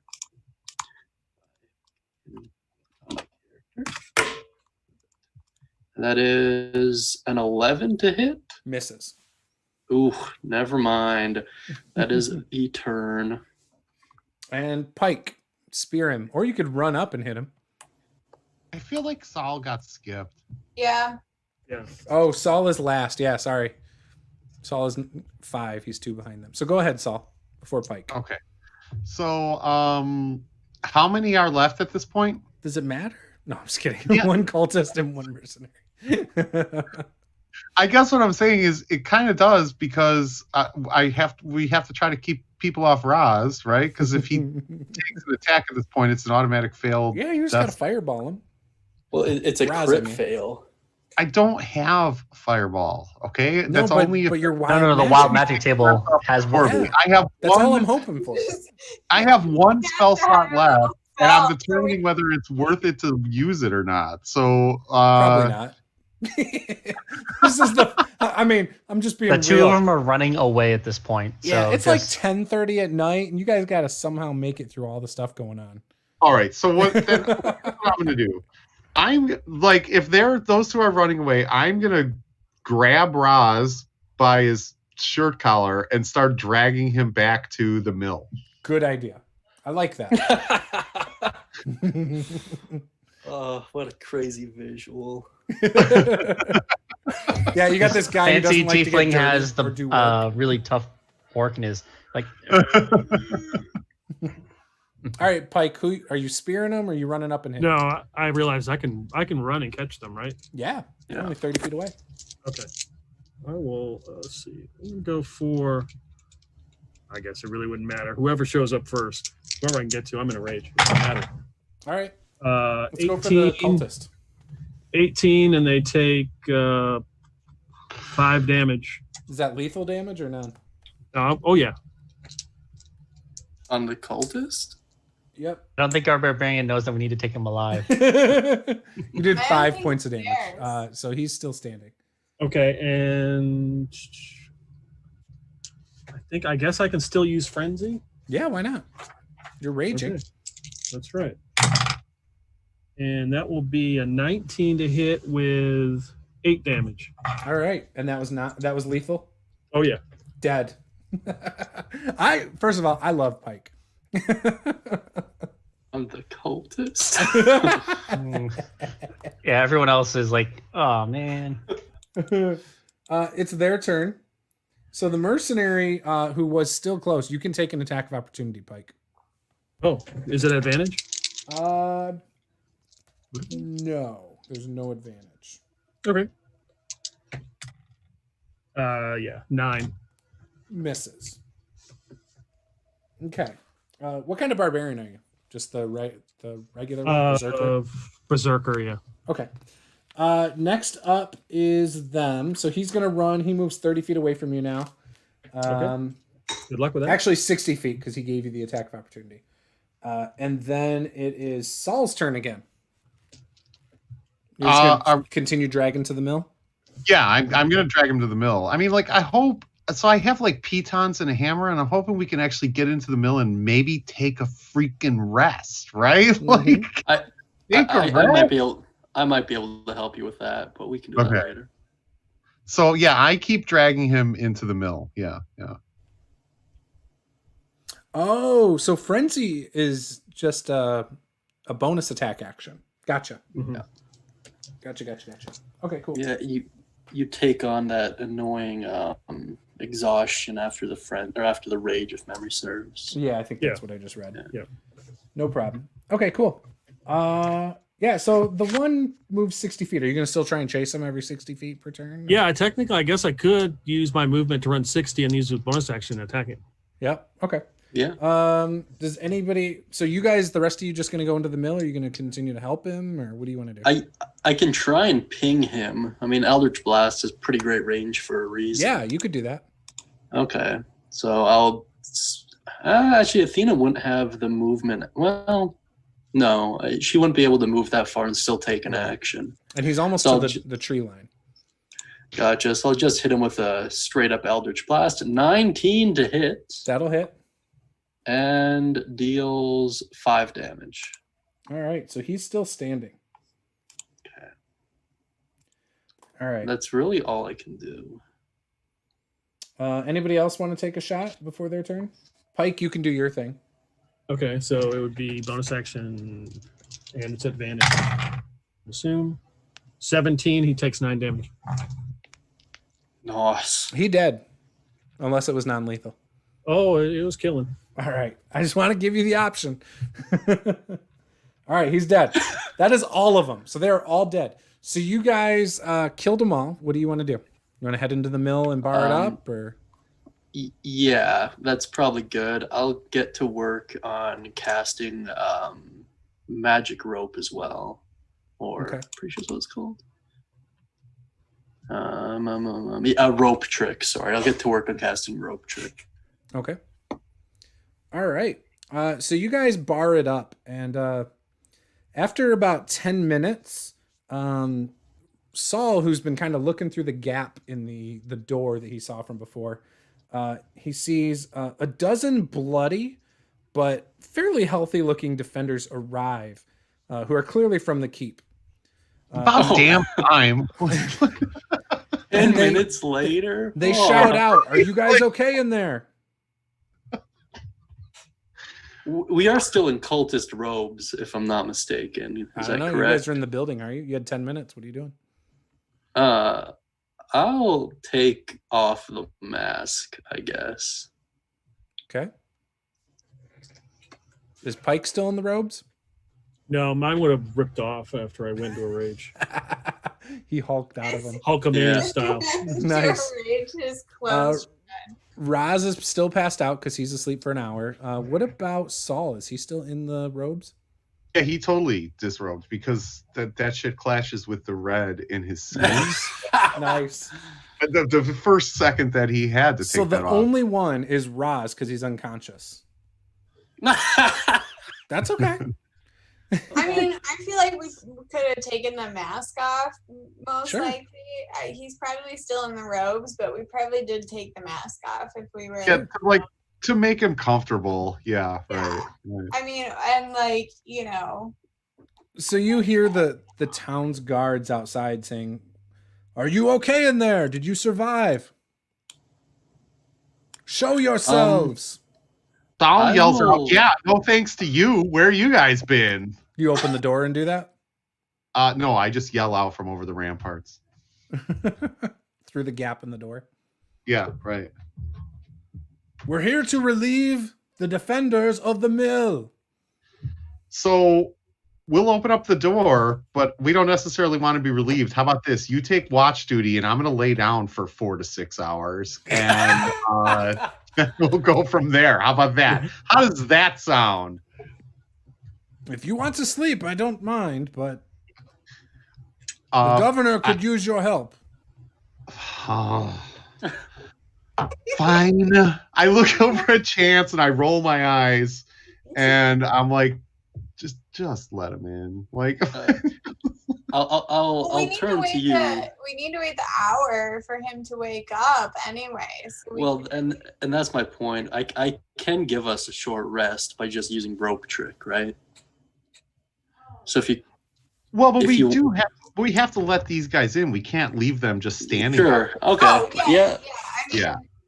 And How Raz does is gonna. rope trick work that gives you a rest? So rope trick opens up a little pocket dimension for an hour. Yeah, isn't that cheap thing you were talking about last time? Yeah. Yeah. We're not doing that one. Wait, I thought that was also- also water. I thought the OP thing, the broken thing, was shape water, right? Like, Yeah, I thought He's nothing, used both of them. I thought nothing was really OP though, right? The rope one I'm not doing. That's stupid. What? It's Regular- legit by No, every degree. That's it. It's in the PHB. It's in, but is it in the PHB to give you a short rest in no time? Yeah, Like that's it's what meant it's for that? to be used for. Yeah, 100%. What else would you use it for? I don't Yeah, know. but the problem is Roz, when he wakes up, will still need a short rest. He doesn't regain all his hit points when he wakes up. He's just back to 1. I mean, someone really should have taken Liamon's tiny hut. Damn it! Like, we're not a high enough level for it. Yeah. Oh. It's a 3rd level spell. I don't Trust know. me, It just sounds so. Somebody really should have It just sounds kept so reading like on the whole thing. stupid. Like What? It does. Literally what it's meant to be used you for. touch a length of rope It literally Yes. it says that is that. up to 60 feet long. One end of the rope then rises into the air until the whole rope hangs perpendicular to the ground. At the upper end of the rope, an invisible entrance opens to an extra dimensional space that lasts until the spell ends. The extra dimensional space can be reached by climbing to the top of the rope. Space can hold as many as 8 medium or smaller creatures. The rope can be pulled into the space, making the that rope sounds rules as disappear. written as hell. I'm in. Like, Making the rope that sounds straight up wrong right disappear. there. Yeah, sure. Hang on. disappear from view outside the space. Attacks and spells can't cross through the entrance into or out of the space, but those inside can see out. Oh, okay. So time still passes like normal, though. You're just in a hole. Yeah. Oh, that's fine. Yeah. I thought it I'm was like Crank on this an one. That is instantaneous raw short as hell. rest. Do your Yeah, thing, you're Crank. Do it up. Let's do All it. right. Yeah. So you guys are I going to will- spend an hour in this hole. Yeah. Okay. I just want to make sure. We're good. Can't do, but we legitimately can't do anything for an hour anyway because Roz is out for an hour. Like, what else are we gonna do? Yeah, I don't know. Are we, like, we're gonna drag him around? Like, I don't. I Like, mean, you got to get him up the rope into the hole too, though. Weekend at Yeah, Bernie's. carrying 60 feet of. you're right. No. It's up to 60 feet. Up to 60 feet. Yeah, so they could I'll pick just you cut up off 5 like feet and throw you into the hole. Yeah, exactly. 5 foot of rope, throw you up in there. And I will hit you with my final healing light. So you do heal 1d6, and that should get you conscious again. All right. So you All heal- right, conscious first, and then the rope. Yeah, so you heal 5, and then you should be able to use your hit dice to heal up fully inside of the space. Okay. So Sound good? So you do the hole inside of the mill, right? Yeah, And you guys are there until about 11:30. Okay. sure. And we can look out, and we can still hear what's going on outside and all that other stuff, but we're invisible to everyone else. Right. Well, and you're also on the far end of town, so you're not seeing or hearing anything from over there. Okay. All right, cool. So you guys do that. You're able to throw him up into the hole. You guys are hanging out. It's like, Short rest. yep, you got your 1 hour short rest. No problem. Spend as many hit die as you want. Just make a note of how many it is. And we will end the session right there. He's using all of them, and he's getting 21 So hit how points many- back. Okay, so he's using. So Roz is out of hit dice. Yep. Okay. But he gets all his key points back. Yep. Short rest. And how about everybody else? Does everybody else still have hit dice? Yeah, I still have all I mine. have all of my hit dice, and I'm not spending any. To be honest, You don't even A get short spell rest- slots back. yeah, short rest doesn't really help. Doesn't do anything for me, right? Like, so yeah. What about Pike? How many hit dice are you spending? Have you been hit? Yeah, I need some. I need to use that. And I have a level of exhaustion. Oh yeah. Does a short rest remove exhaustion? Yes. Oh, it does? Well, so you take on 1 level of exhaustion, so you make all of your I think it's your ability checks with disadvantage at Yeah. level 1. Yeah. And you don't get it back until you take a long rest. So he doesn't Okay. get it. Okay. All right. So hit dice. I'll double check that right away. That sounds about right. So hit dice is what whatever it is plus your con, right? Yeah, Yep. you roll the die plus con every time. And you can do it one at a time. You don't have to declare that you're using all of them or whatever.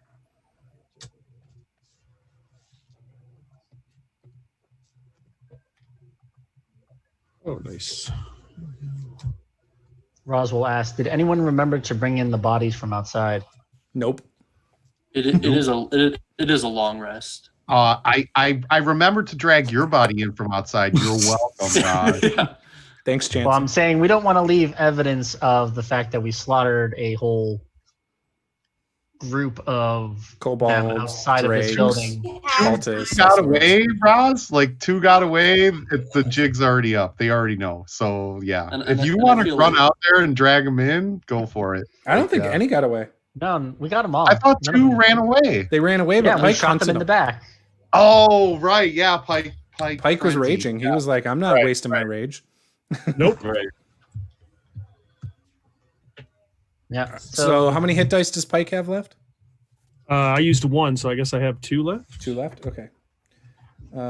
Just because we're gonna play again in 4 weeks, I figured I should make But notes. no, that's fine. That's fine. Yep. And then everyone else is good. Okay, cool. So Roz has none, Pike has 2, and nobody else spent anything. Cool. I did. Oh, you did spend hit dice? Yeah. Oh, I didn't even know you got hit. Okay. How many do you have left? I have 2 left. I only used 1.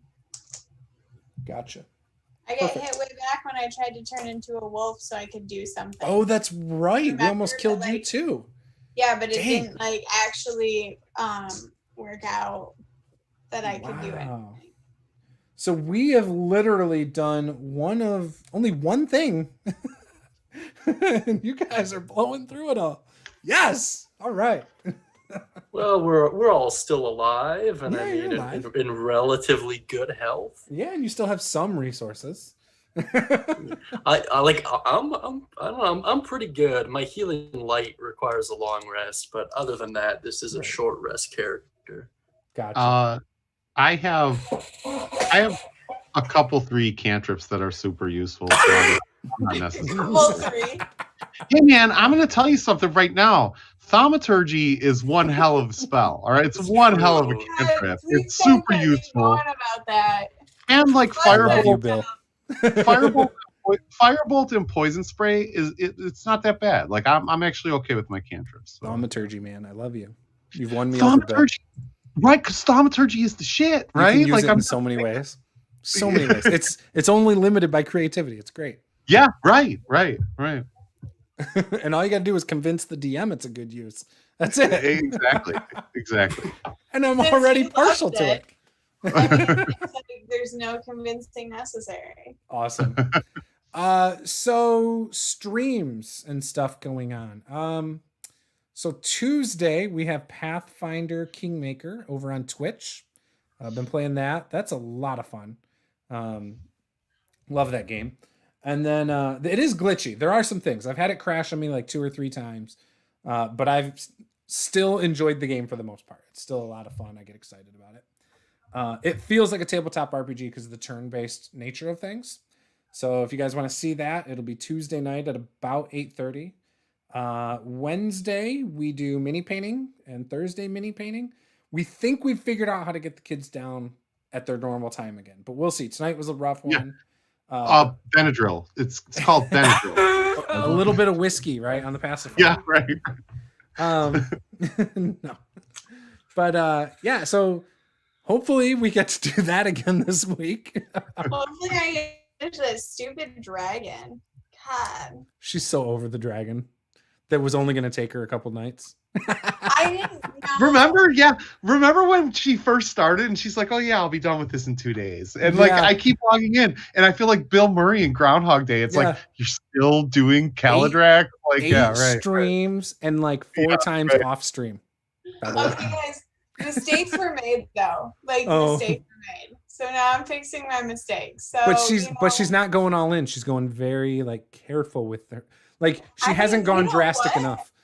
every time he sees that dragon, he's like, it's gonna look really sweet up on the bookshelf. And it will. Like, the bookshelf that's coming in about 3 weeks.